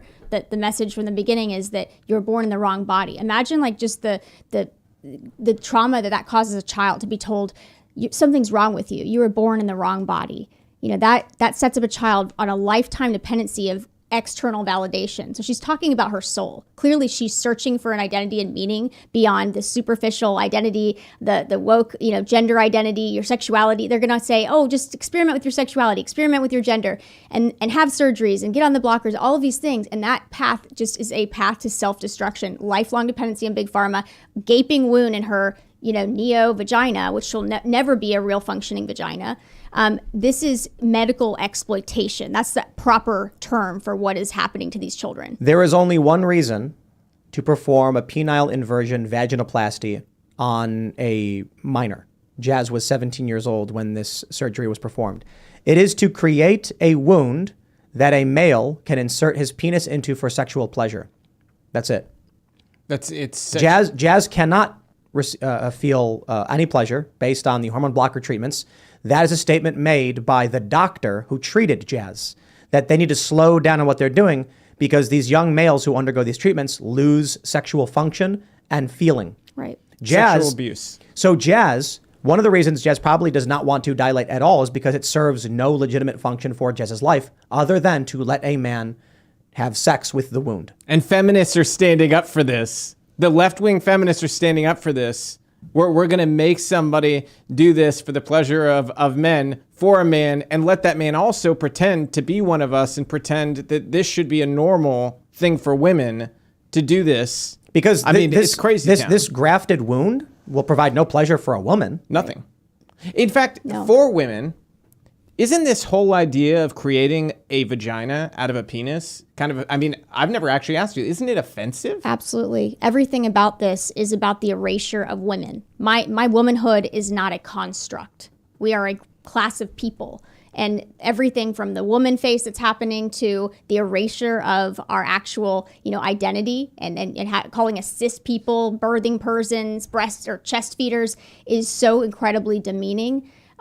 So it absolutely, it's an assault on womanhood as well. But I was just thinking about, the puberty blockers is something that doesn't get talked about enough. The chemical castration. What do you think a boy would choose to do if their penis shrivels up? Because that's what happens when you get put on puberty blockers as a male. If you have no penis that does not grow from puberty, you're going to opt to cut it off because you're working with nothing. It, in some cases, can't even get an erection the rest of your life, let alone have an orgasm or any of these things. So they're already castrating them. But these kids don't know anything. They don't. No, they don't. If a person was an adult and said, I'd like to undergo something, I'd be like, well, okay, you're an adult, fine, whatever. However, there's still considerations to be made. Like if someone came to me who's 30 years old and said, I want my hand removed, we'd probably say no to that. Right. Yeah. But these children, here's the thing I see about Jazz Jennings. The reason I said I think Jazz is suffering from gender dysphoria is because Jazz is a male in a pseudo-female body and probably wants to be male, hence gender dysphoria. Jazz, as a small child, was never a man. Jazz was always just a prepubescent boy who underwent surgery and hormone therapies to become a facsimile of a woman and prevent male development. So there's no point at which Jazz could truly know what it is to be a man and want to be a woman. They're doing this thing where they're taking a child and saying, look at a woman, look at a man, which one do you want to be? And it's, I guess that one. It's like, okay, well, get the surgery ready. Well, then sure enough, Jazz reaches the adult age and something goes terribly wrong. Yeah. Jazz is really intelligent. Oh, that's overthinking, Jazz. That comes from your mind being too smart. It's just your environment. Your mom has been way too pushy. Just gotta free your mind, babe. What do you think happens when I Am Jazz gets canceled? Oh, I think she will absolutely start to explore the Spiral. truth. So I think what you said about the show is absolutely true, that the whole reason she has not expressed feelings that I feel like, this is again my opinion, I feel like the same thing that you're feeling like, that Jazz regrets this and is starting to look at, I made a big mistake in my life. I actually do feel like a male, and is questioning what to do. My thought is that when this all comes crashing down, they are going to turn around and start to call out the abusers and the people that lied to them. Because I'll give you an example. Chris Beck. Are you guys familiar with Chris Beck?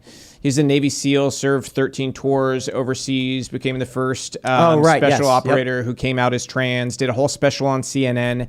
He then came out on my podcast as detransitioning many years later. And this just happened this year. Story went crazy. And Chris, I talked to him a lot about this. And essentially, the book deal and the book being out there and the coverage and everything made it very difficult to turn around.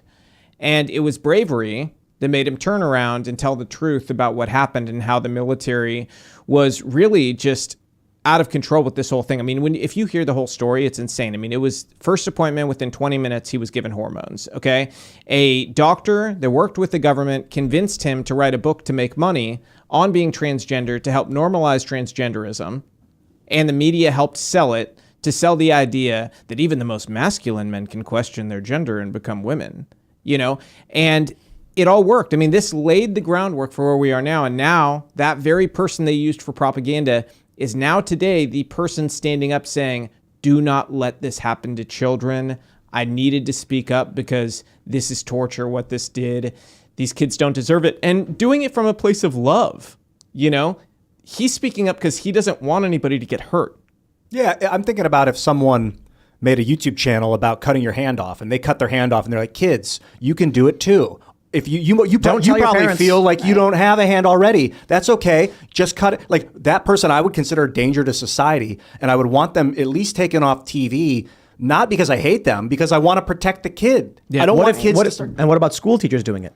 Saying, remember, don't tell your parents you want to remove your hands. We will go to your doctor and we will get your hand chopped off, but don't tell your parents. Speaking of prison, I mean, they don't just want to normalize this. They actually want to take children from parents who refuse to use the pronouns, affirm their, delusions from the parents. State kidnapping. That's already happening. We already have bills in Minnesota right now to, have the state kidnapping done. If you do not affirm a child, your child can be taken from you in the United States of America. That's where we're at. What did you guys do in Tennessee? You got a bill passed, but what exactly does the bill lay out? What got changed? You have to wait till 18 to get any of these surgeries, to get the hormones, to get the puberty blockers. We're not going to stop the natural development of a child in the state of Tennessee. We're not going to go and mutilate their bodies with hormones, puberty blockers, or these surgeries. These kids are innocent children of God, whether they believe in it or not. Even if you don't believe in that, you're an innocent child. We are not going to allow them to be mutilated in our state. And that's what we put in the code, is that's not going to happen anymore in the state of Tennessee. You are going to have to wait till you're an adult to make these decisions. I may personally disagree with it at that point and think that it is unwise. And I lean more in Tim's territory, honestly, where I see it the same way as somebody asking to chop their arm off. And I think it's unethical and it should be something that's banned in medical practices. And I think, honestly, we should go I didn't go that with far. I'm going further. Yeah. I think it really should end up there personally, but I understand the nuance of law and where we have to be at and the ability to, have these laws stand the test of time. I think that that's a barometer that everybody can live with, that you have to wait till you're an adult to do this. I do, however, think that perhaps it's time to start having that conversation about just not allowing transgender surgeries at all or treatments. The reason being, like I said, if someone comes to you and says that they want to remove a body part, we typically say, no, you can't do that. Yep. But there is only one dysmorphic disorder that results in affirmation, and it's transgenderism. I mean, there are issues of people getting tons of surgeries. That's why I'm not at that point where I would advocate for outright banning it for all ages, because there are people who get lip splits and tongue splits, and I'm like, well, if you're an adult, man. So I suppose there really is a deep challenge. Yeah, on the legal front, I understand we win as far as I think you can go, which is saying wait till an adult. On a moral front, I morally feel like people have a duty and responsibility to not participate in this because it's the abuse of human beings. And frankly, we're talking about human beings who have very serious problems. And the true empathetic thing to do is deal with the trauma, not cut an appendage off, not cut their genitalia, not drug them, And if we're not dealing with the actual problem and an adult can go into one of these hormone offices and say, I think this will fix my problems. And a doctor just says, yep, here you go. Here's your life-changing, not in a good way, adding side effects, drugs that are not even labeled for this purpose. They're not even meant for this purpose, okay? What drugs? What are the puberty blockers Lupron. are not even meant for this, and Lupron's not meant for this. Even Off-label. Even the actual testosterone and estrogen in many cases have not been tested for long periods of time for this use of transitioning somebody from a biological state of being a biological male to a woman over a long period of time. To do this in a double-blind way that's not looking at some sort of, what they love to do is convenience sampling. For people who've never heard of this, this is where you put together a group of people on purpose who are going to affirm the desired result you want. This happens all the time in this area of medicine. So if there's anybody who's confused and they're thinking about this, look at everything across the board and look out for convenience sampling where they lie. I was wondering where the synthetic testosterone comes from. Do you know where synthetic testosterone comes from? bull testicles? No. Oh. I was actually, why did we both think Let's One way to go. how is where Rose how do they get petals. it? Good guess. Oh, thanks. What do you think? How do they get it? How do they synthesize testosterone? From what? No guess? From a nut? It is often derived No from guess. plant sources such as soy. Oh, what a Whoa. That's Okay, not it says derived- yams or soy. Yeah, this is from yourwellnesscenter.com. It says testosterone is synthesized in a medical laboratory, often from plant sources such as yams or soy, is engineered to match the same exact chemical structure that is already being produced naturally by your body. This enables it to perfectly mimic the original source. That's How about that? Wow. I didn't know that. Soy? I thought it was like horses or something. Yeah, that's insane. Soy is known for its estrogen content, or at least Well, you can hormonal. isolate anything, I guess. That's wild. I wonder where the majority Wow. of puberty blockers are made. If they're made here or China, because I know a lot of our pharmaceuticals come. Have you ever heard the story of the Radon Girls? I think it was called. No. Do you want to look that up real quick? I think it was called the Radon Girls. Sure. I was going to add, by the way, what you said about TikTok. So Landon and I are actually going to a rally tomorrow. Radium Radium. Girls. Ban Yeah. TikTok rally. in D.C. with a bunch of members of Congress. And the reason why is this is not just an app. This is a weapon from China. I'm with that. So This is a weapon. the radium girls were working in watch factories, and they were taking radium paint that could make watches glow. And it was this hot thing at the turn of the century, early 1900s. And so you'd have a watch that would glow in the dark. But the radium was very radioactive. These women would paint their teeth with it. So when you turn the lights off and smile, you'd see their glowing teeth. And then within a few years, their jaws would swell up with cancer. Their mouths would fall off. Literally, their mouths would break and fall off. Their jaw would fall off. Their teeth would fall out of their mouths. Their heads would enlarge. I think about stuff like that. And then I think about Jazz Jennings, because I was looking at that video thumbnail. And I'm like, radium girls, what is it, thalidomide? Jeez, yeah. Asbestos, lobotomies. Wow. I think in 100 years, they're going to look back and be like, how barbaric. These people were Absolutely. barbarians. They used to drink mercury to try and cure syphilis. The idea was the mercury would kill enough of your body that the syphilis would die off, and then you'd slowly try and come back from it. That's key. A lot of chemotherapy does that. We're going to kill the cancer and a bunch of stuff along with it. Yeah. Well, why don't you try and heal the body instead? Well, I mean, because if we don't know how to do it, the best we can is that, I guess. kill the necrotic But the stuff. issue is, Jazz Jennings, I don't believe, was ever a human being who went to a doctor saying, I am distressed, I'm the wrong gender. Jazz was 3 years old when their parents said, you're actually a girl, and Jazz said, K. And Jazz is brilliant, intellectually smart person. You can tell by listening to her for like 10 seconds that she's got a brilliant mind that's all over the place, unfocused, and unfortunately a mother that's like provoking pain within her. It seems like I'm blaming you, Mom. You did this to her. Sick. Dude. And you know what? For the record, if anybody hears this or gets this message to her, Freedom Forever will help her. If she wants that care, we want to be a lifeline for her, because I don't know if anybody's offered that, but we will provide resources for survivors of medical exploitation of this gender ideology. Freedom Forever, what is it? Freedomforever.us, that's my nonprofit combating all forms of child exploitation. So if she wants help, we are here for her whenever she needs it. How would she contact you? She can go to the website, freedomforever.us, or people can @ her and say, contact this org. If you ever need help, we will help you. Think about this, though.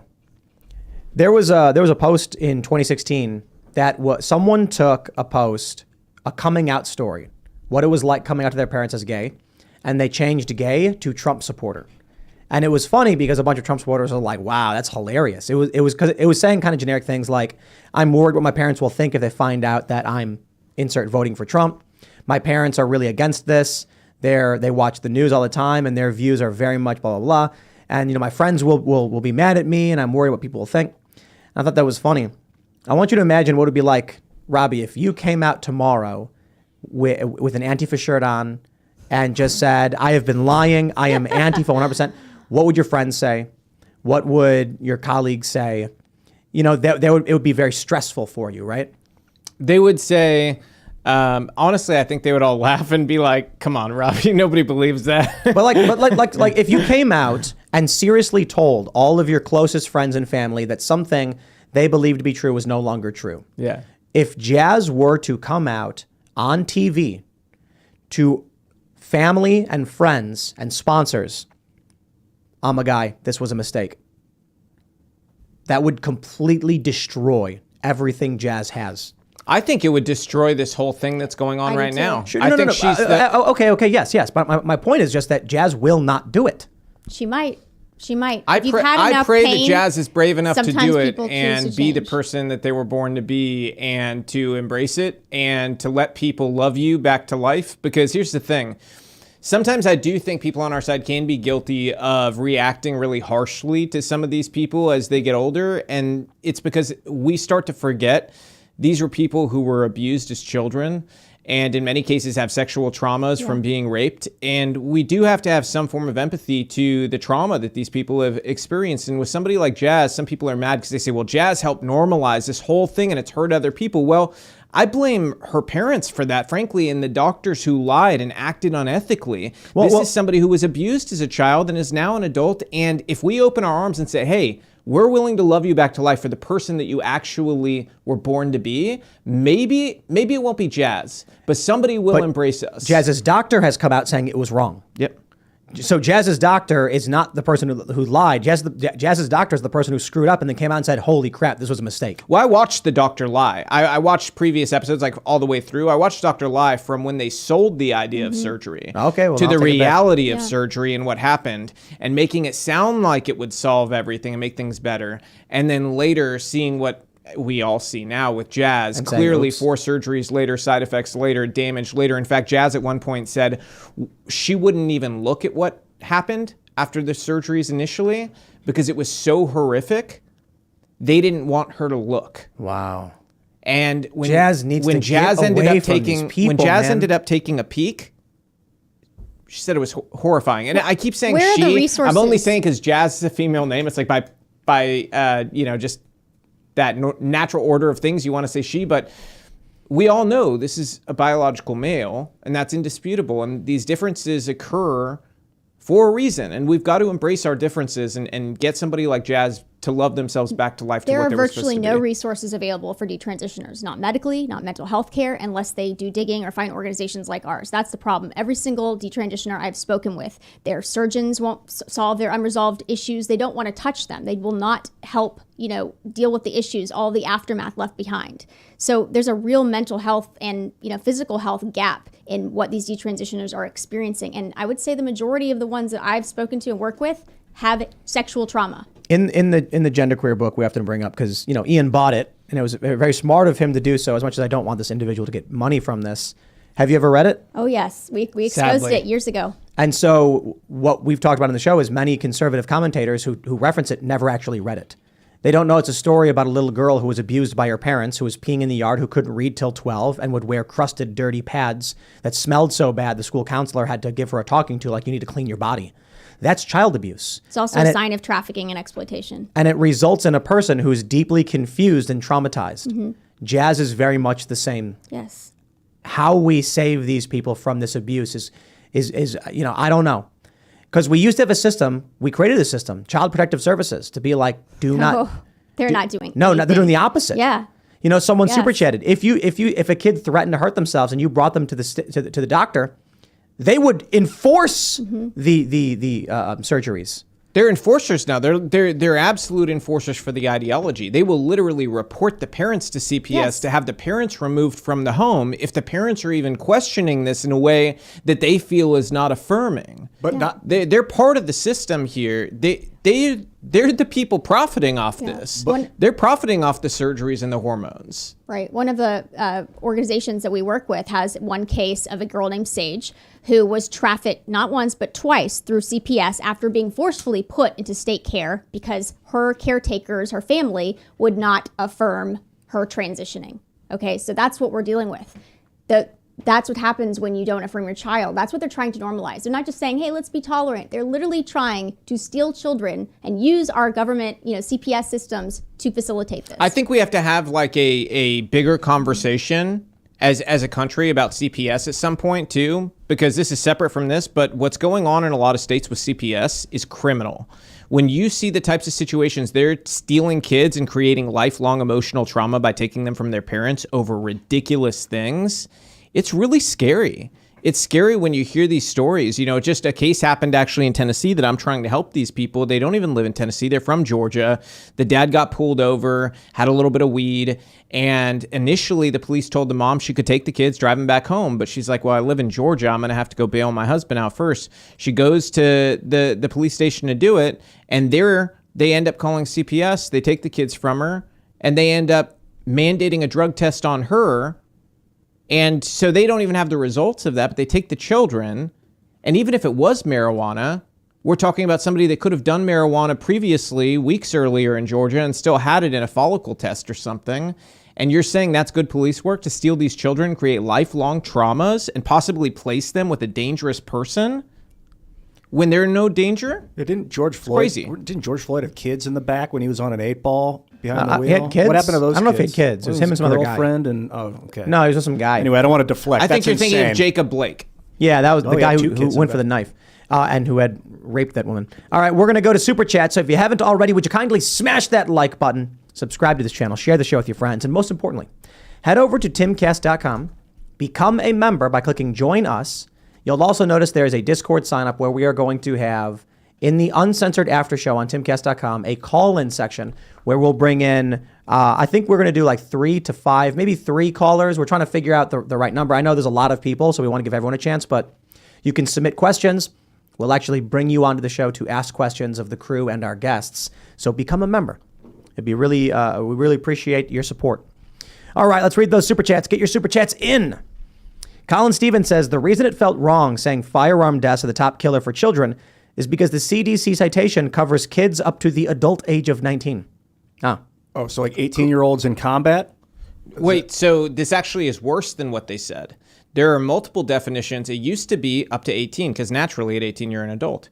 They changed it to 19, but then some of the orgs that they cite these statistics from, outside orgs that are gun control orgs, they actually define children as up to 21. When do the most gun deaths from gang-related crime happen? Between 18 and 21. So you're then looping in 18 through 21 in with little kids. When you actually look at little kids, gun deaths are an incredibly small number, okay? And I posted these stats like probably 3 weeks ago because somebody was arguing with me about this, or like, why don't you care about this issue, you care about this one?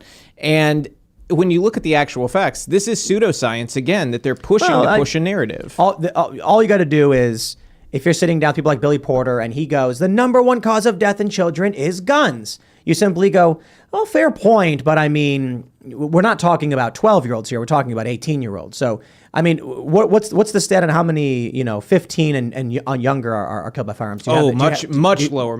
But you ask them that. That's what I'm saying. Your response is, do you have those numbers? They're like, what do you mean? Do you have the 15? And I understand your point about 18 and 19-year-olds, and I agree. That is really, really bad. We should talk about it.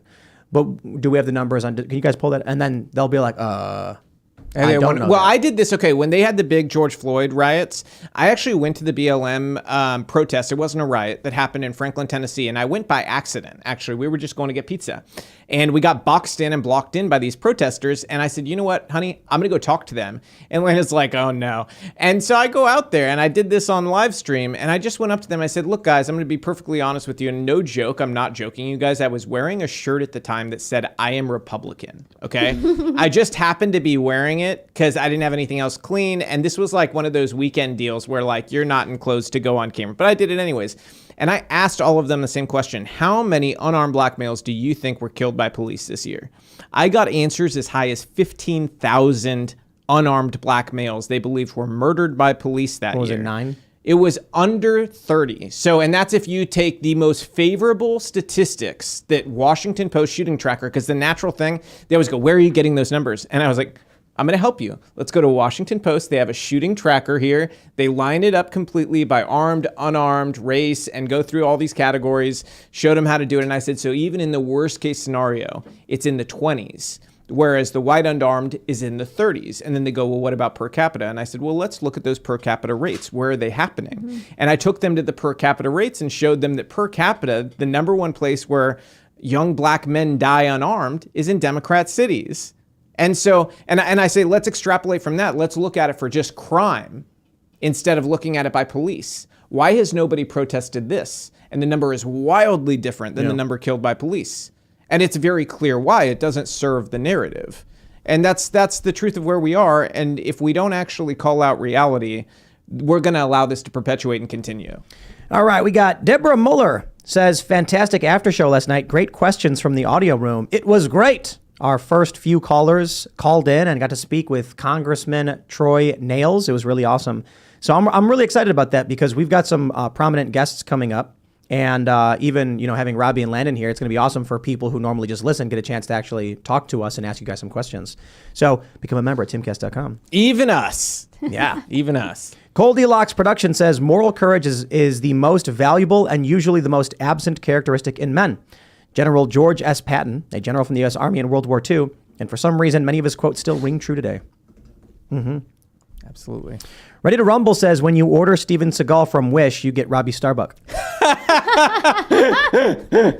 I would say more like, what's like an upscale store? Let's say like Neiman Marcus version. Like you'd have to be a level up from You're Steven like Seagal. you're like the touring. I'm younger, Latino. You've got to like add something in there. Maybe like I'm like guacamole plus I don't know, something. I keep watching actors tell stories about working with Seagal. It's the funniest stuff in the world. That guy, you gotta look that stuff up if you think Seagal is hilarious. Yeah, Seagal's wild.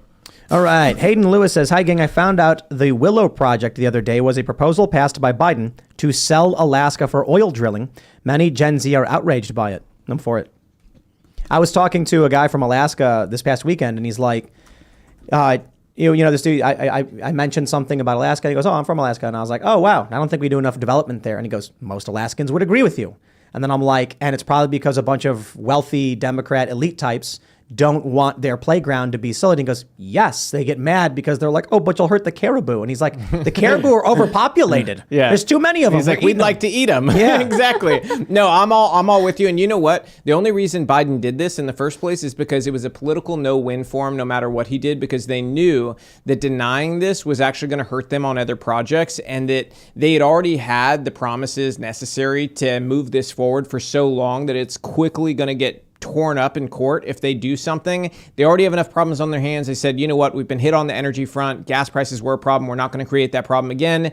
It's a lose-lose either way, so let's just try to keep gas prices where they're at by giving good news to development, because that's what the price of oil, a lot of it is predicated on. Future news, good news, makes people happy within the market to see, oh, we're going to produce more oil. So it was kind of one of those things. They were boxed in a corner. I'm happy they did it, though.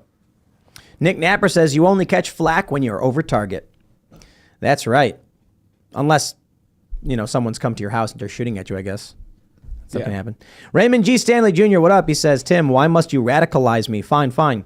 So they're trash parents, so F the kids too. Let them be wronged. The poor, sweet, naive, innocent children. As a single tear streams down my cheek. No, I think we got to protect the kids. That's the point. We do. We've got to protect them. But I've mentioned this before. When I tweet stuff like spay and neuter your kids to stop overpopulation, not a single hit piece. The people on the right know I'm not serious, and they go, haha, very funny. People on the left just go like, shh. Yeah. Like, where's Media Matters? Tim Pool called for sterilizing children to prevent over. Nope, they do not care. They watch every single show, and they do not care.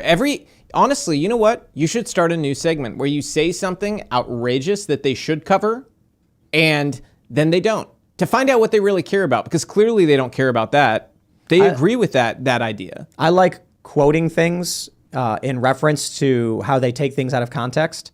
Like if I were to say, someone once told me that personally, I find chocolate ice cream just disgusting. I don't like vanilla either. I like spinach ice cream.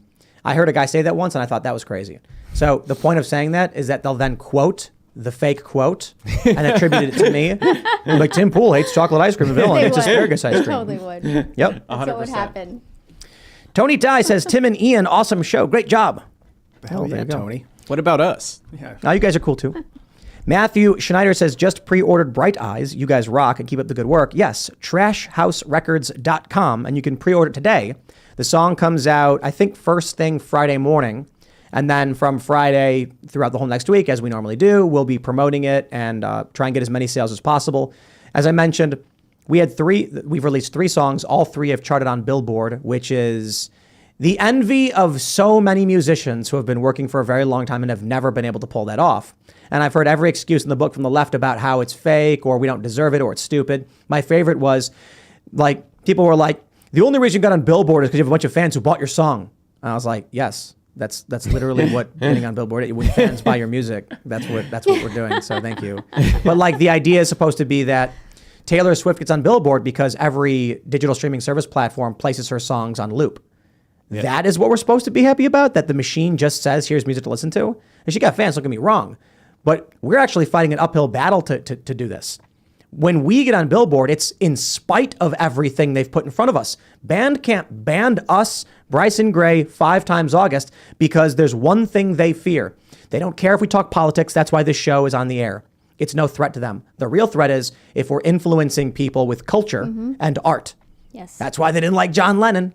Yep, that reaches young people. And it's kind of like saying like, well, Tim, the only reason you're a millionaire is because you built something up from the ground and made $1 million. It's kind of like... That is correct. Okay, yes, and what's your next point? But that's what people are saying. They're like, people bought your music. Who buys music anyway? And I'm like, you're saying Taylor Swift could not get her fans to buy her music? That's like a bold statement about Taylor Swift. And I really appreciate the people who buy my music. That's what Billboard is. Yep. So, whatever, man. Look, we want to get to the point where we're successful enough with it that we're working with other bands. For the time being, we have like a 4th song coming out in a year and a half because we're like struggling and trying as hard as we can. It's rough. I just want you to like it, man. I want you to put it on while your baby's in the womb. Let the baby listen to it when they're 3 months. They'll know what good music is. Yeah, Ian's harmonies changed the song in my opinion, and because I wasn't that big on it, and then Ian added harmonies, and then I was like, wow. And then Carter moved my harmonies back like a half step, I think, in the song. It's really cool. It's like 3 people created that. Well, at least 3. It's a lot of hard work. I charted on Billboard when I was younger and I was in industry. And cool. It's a lot of work. Yeah. I was an indie artist too. So, I mean, that's, a lot of work goes into that. People don't realize. What'd you chart? What song? It was called Only 20. And it was basically about being 20 and not getting to, you can serve your country, but you can't drink alcohol, all that. I was 20. So. Right on. Yeah. I mean, if you look look up your favorite band on Wikipedia and look at their Billboard history, and they'll have like, out of the 300 songs, 7, maybe something like the biggest bands will have like 50, but most bands have none. Like you listen to your favorite musician and you're like, they didn't have any. They had like 2. That's crazy. Right. Yeah. So we're 3 for 3. 3 for 3. They don't like that. They're very mad about it. When the first song, when we released our second song officially under the new record label, our PR person was reaching out to Entertainment, being like the new song from, Tim Pool featuring Pete Parada, formerly of The Offspring. We actually got people emailing back being like, F you. Oh, yeah. And stuff like that. They're really mad. The stuff that I got from press in the music industry when I came out and endorsed Trump in 2015 and had, because I directed a bunch of big music videos for people like Smashing Pumpkins and, Gucci Mane and all these different people. They actually wrote to me unsolicited saying, we will never do any articles for videos you direct or produce ever again for your other directors. They were explicit because they were so angry. That's just who these people are. They are so afraid of culture changing. It's not funny. Well, they know they control those institutions. Yes. And we are threatening that structure. So Bandcamp banned us. Keep going. Yep. And this is the thing, by the way, that is very important for anybody creating content out there. We all have to have a spirit of lifting each other up.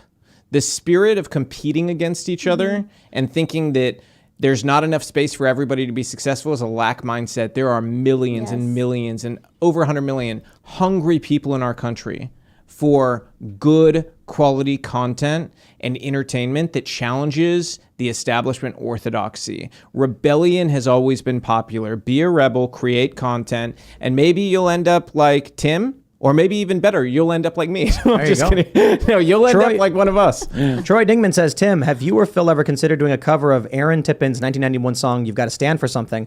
I think more people need to hear that song now more than ever. You know what I want to do with Phil? It would be great to cover Burden in My Hand by Soundgarden with Phil Labonte singing it, because I think he'd be perfect for that. Yeah. I was hoping Phil would be in here because I don't think him and I have met in real life, but I know my company... At a time, one of our directors produced an All That Remains video. Oh, wow. And so I wanted to kind of like catch up on that history and what's going on. I was talking to Phil about like what's a good 90s song that we can cover? Because it's kind of funny to think about 30 years ago. It's like...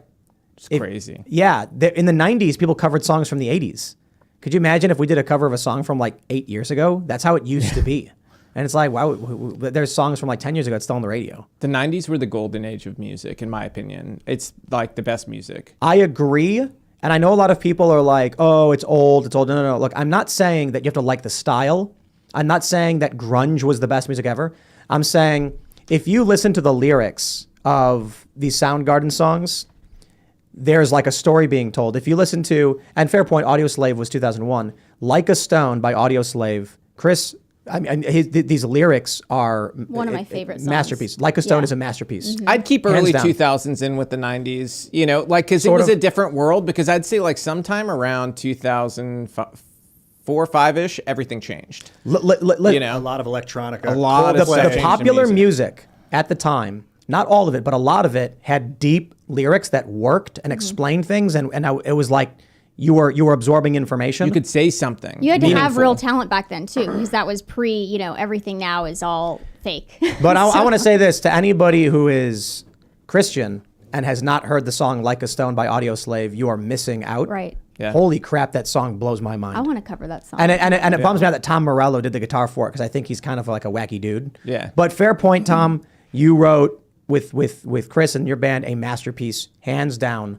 The lyrics, the guitar, everything goes together perfectly. But really, the story being told by Chris Cornell is just like Powerful. yeah. Yeah. It's like Started so off as a beautifully written. drummer. He was the drummer Yep. of Soundgarden in the beginning, and they needed Yep. a vocalist. Music was just different back then, and you hit the nail on the head. It's the storytelling, because now, like, you turn the radio on, none of the songs mean anything. It's like they'll come up with some weird word that just rhymes over and over and over again, and then they have a weird flashy dance, And 30 then- million TikTok views, and that's it. I don't. To be I just fair, don't Ball with the see Bong attractive- Bop existed. We were not supposed to talk to people about that. That was supposed to stay back there. No, but like modern popular music is just more and more vapid every day. I like Post Malone a lot. I just He's like good. the way he sings. I know what's his one big hit? He's got one really big hit. But if you listen to Circles, the lyrics are Circles, very that's simple. it. It's a Yeah, great song. basic. I love Circles, but it's a great catchy tune. You listen to Like a Stone, which is from 2001, I believe, and he's telling you a story about sitting in a room reading the Bible. I'm pretty sure it's about him reading the Bible. I mean, I could be wrong, but he's saying if you're reading a book that says if we're good, we can lay to rest anywhere we want. And now I regret all the things I've done for all that I've blessed and wronged. I'm like, man, so deep and thoughtful about this personal reflection. And you listen to Circles, and it's him being like, we were dating, but it was just a sex thing, and I regret it. And I'm like, it's cool. It's a good song, but, there's no real depth to it. I'm not saying to be mean. I think it's a great song, but I come Like a from Stone, the age man. of Pearl Jam where you couldn't understand any of the lyrics. I never understood the Pearl Jam thing. I will say that. Never I understood love it. I don't like any part of it, honestly. so Musically, emo. it's just like, it's a little odd. It was All right. it was the crux. It was the beginning of emo. Maybe the Cure. We got to read some more. We got this from Matthew Schneider. Says, just putting this out there, China's Navy is larger than ours. That is only on the Pacific front. I hate to say this because I'm a patriot, but the U.S. is effed and our time is over. I don't think is there Navy. I don't think that's true. I don't think it is either. Yeah, we have 22 aircraft carriers, and like most other countries have one. I think they're trying to get there, and I think they have a plan to get there. Here's what people in America kind of miss about China and don't understand is there's a 100-year plan in China that's very open. That 100-year plan includes dominating us. You guys have had Jack on a lot, so I'm sure he's talked about Jack this. Posobiec, yeah. But that 100-year plan, they're very explicit about the things they want to do. They want to dominate us, and Tim talked about it earlier in the show. Like, they want to overtake the dollar, replace it, because the dollar has been a big reason why we are a global superpower along with our military might. And so what is China doing? They build up military might. They're trying to build an alliance now with Russia. They say this is a 100-year opportunity. What is that 100-year opportunity? It is to replace the dollar and thereby replace us as the dominant superpower and then start to make deals and strong arm other countries so that we're now in the position of having to be in compliance with them or we suffer sanctions. Whereas right now it's the reverse. And if we fall into that position, America is over because it's going to take an all-out bloody war for it to stop and for America to have sovereignty again. All right, we got this from Wounded Man Productions. He says, my filmmaking friend who hated politics and didn't vote was contacted by our leftist friends and was told to vote against Trump or they wouldn't work with him. He now watches Timcast and The Daily Wire. Thank you, cultists. Glad to hear it. I want to say this too. I actually do think we're winning to a great deal. And that is the conversation we're having around like jazz and what jazz is going through was not possible 4 years ago. Agreed. You got anywhere near this stuff and they would ban you instantly. But they are losing because people are waking up to what's happening to these kids. And too many young children are filing lawsuits there's a handful of lawsuits now from detransitioners speaking before Congress, speaking before, state boards and school boards and things like this. There's nothing they can do at this point. There's too many people saying, hey, this is wrong. I also think that the communization of government is an uphill battle for anyone that wants to destroy the United States. The United States, I think, was created in the image of God on purpose because democracy, freedom, republicanism, and like self-preservation, self-control is like the best. Yes. So that is on the side of people arguing for it. It's not a challenging battle. It's just you just need to maintain mental stability throughout. Okay, I got to read this one. I'm sorry. AK Storm 49 says, Tim, how can you want the Fast series to be so ridiculous, but then think a video game of robots fighting dinosaurs is dumb? Also boycott Capcom. Okay. This is about a video game called Exoprimal, where in Japan it was being promoted by VTubers, and in the US it was being promoted by drag queens. So this generated a bunch of controversy where people are like, why are drag queens promoting this video game that makes no sense? VTubers make sense. VTubers are characters that are animated and on the screen while you play a video game. And so now people are calling for a boycott. I said that Exoprimal is silly. It's like robots in space and then like dinosaurs are coming. Listen, Fast and the Furious started off as a buddy cop kind of thing, or not a buddy cop, but like an undercover cop in illegal street racing. And then in the end, it's like, you were a cop the whole time. You betrayed me. I thought you were my friend. No, brother. And then they fight or whatever. And now they're in outer space. In Fast 9, they're in outer space. There's cyber-enhanced super soldiers. So the reason I want the Fast series to get crazier is because of where it started and where it's going. And they have an opportunity to give the Fast and the Furious cast superpowers. And they should. Or, hear me out, crossover with Transformers. Could you imagine that? Landon would like the superpower to destroy all of this. Anytime we talk about video games or anything like that, she's like, I have no interest. I'm talking about Fast and the Furious, the movie franchise, the greatest cinematic universe. Dude, in space, they got to explore, and then they realize they're in a carburetor, and then they find out that it's the carburetor of the car from the first movie. That'd be nuts. like Men in Black, and it's like they crawl out and they're like, we were inside the car the whole time. Yeah. No, I'm saying it's a crossover with Transformers, and then Optimus is like, Dom, we must stop Megatron. Wouldn't that be awesome? That'd be cool. And then he'd be like, you got it, for family. And then it's like Dom's walking in slow motion as like Optimus is transforming and then like punching Megatron or whatever. Dom's like, I'm driving this time, and Optimus is just a truck, but he's like taking control of the truck. Megatron swings a gigantic fist like a 20-foot robot, and then Dom and Megatron both punch and he holds him off. I'm going to agree because I love your enthusiasm. I would spend $100 to see that movie personally. I would walk with a $100 bill and be like, I wanted this movie. Someone make it. That means they're going to make $100 if they make this. No, hold on. I will hire someone to splice together Fast and the Furious clips with Transformers to make this movie.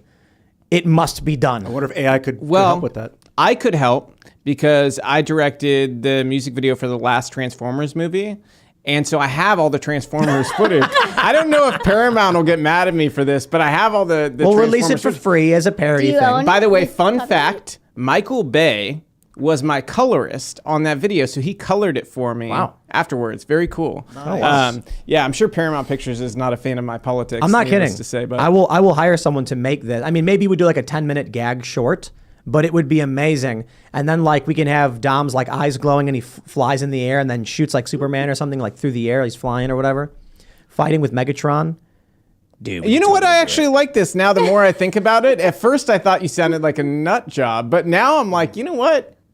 That actually sounds kind of fun. I know people can do it because I've seen these things on YouTube. And have them racing, I could see Bumblebee racing. Yep. If we could bring back Paul Walker. Well, they did. He's in the next movie. I know. If we could bring him back, though, for this and have Paul Walker racing Bumblebee, I think that'd be cool. No, what happens is Dom's got super speed and he's running and Bumblebee's driving. How can you compete with a jet engine? Starscream coming in. Like, I'm imagining Megatron and Dom's fists clashing, but one fist is like 20 feet and Dom's a small fist. And then like there's like a shockwave. Dude, how Landon, cool what do you want to do right now? What do you think about this convo? I'm just letting you guys wrap it up. I'm just letting you all go. All right, let's grab some more. We'll grab some more super chats here. All right. Devlin Foster says, from your earlier segment, Colleen Noir said the CDC is including teenagers in its gun death stats. So gang member violence is included in the guns are the leading cause of death for children stat. Yep. Not surprised they're lying once again. That's what they do, isn't it? Yes, it is. All right. Where are we at? Muffins and obvious name says, coming out as a black conservative has gotten me a lot of racial slurs hurled at me by leftists.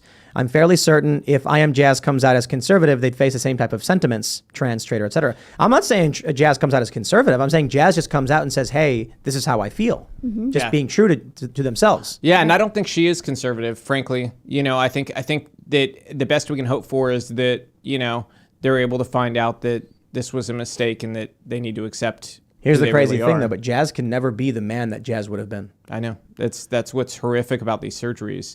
And you know what I wonder? When I first saw these videos, is I wondered, had there never been a puberty blocker? There had never been a hormone introduced. There had never been a surgery. would Jazz at 13, when they said they were pansexual, actually have just been a normal teenage boy who started to get aroused by pretty girls and then started to like girls, and then later at 16 started to date them, and then, at 18 has no thought of ever being confused about their identity? Because something happened recently. I spoke at a TPUSA event to a big group of people, and this little girl asked a question during the Q&A. She's like 12 years old, and she goes, Mr. Robby, I have a hard time at school because all of the other kids, they buy into this ideology, and I don't know how to talk to them about it to try to bring them to the truth. And they're just doing it because they're afraid that it will be uncool if they don't. And I just said, quick show of hands, everybody in the room. How many of you guys felt confused about your identity as a child or as a teenager? Every single hand went up. Yep. And it was part of a longer answer where we gave them resources. And I had my oldest daughter, who's 14, actually connect with the girl and help her and give her advice. But in general, that's the truth we need to be telling these kids. It is normal to not feel okay. In fact, what's abnormal is to feel like everything's perfect as a child or as a teenager. It's normal to feel weird in your body. It's normal to feel like this is just a strange experience. And guess what? It goes away. You get better. All right, we'll grab one more, and then we're gonna shift. We'll grab one more super chat before we wrap up. Joel Drawsett says, Optimus Prime says, "Do you know who I am?" And Dom replies, "Yeah, I do. You're my ride." That's how we wrap it up. All right, everybody, if you haven't already, smash that like button, subscribe to this channel, share the show with your friends. Head over to timcast.com. In the menu bar on the left side, click Join Us, become a member. Join us on Discord, where the ongoing member chat exists. There's multiple tiers of different rooms you can be in. If you've been a member for at least 6 months, you have access to the voice chat to call into the show, or you can sign up for $25 to instantly get access. We're trying to create some kind of gate process so that we don't get weirdo leftists and like activists who are trying to come in and sabotage things. It's not perfect, but we have to do something. That's the system we have in place. We are going to take your calls on the members only after show, which will be live in about 10 minutes on the front page of timcast.com. So check it out. Smash that like button, share the show with your friends. You can follow the show at Timcast IRL. You can follow me personally at Timcast. Do you Starbucks want to shout anything out? You shout out your org shout out again. my org, freedomforever.us, combating all forms of child exploitation. We're the only one that is addressing all forms of child exploitation, actually fighting these issues, giving victims the resources that they need, and doing effective prevention-based activism. There's no organization doing what we're doing. Right on. And I would just say, I've got my own little podcast that, we'll do interesting stories like the Chris Beck one. We're not every day and we're not as cool as Tim and Ian, but, we're telling interesting stories. Cool enough, you know, and doing a lot of sit downs with really cool people that I want to delve deeper into a topic. So, you can follow me there on Rumble, rumble.com/Robby Starbuck, or just follow me on all my socials at Robby Starbuck. And also at Landon Starbuck on Twitter. At Landon Starbuck. And on Instagram. Mm-hmm. For all the people who've asked if I'm running again, too, by the way, they're just going to have to wait and see. It is way too early, but I'm definitely not ruling something like that out. Maybe even, different office. It's even, different. So maybe we'll the see. president of the United States. No, not president. Not president. Love you guys. Always great to see you, Robby. Great to meet you, Landon. I'm Ian Crossland. Follow me on the internet. You know where to find me. See you later. And I am Serge.com. Rest in peace, Paul Walker. Just had to end that with that. All right, everybody. We will see you all over at timcast.com in about 10 minutes. Thanks for hanging out.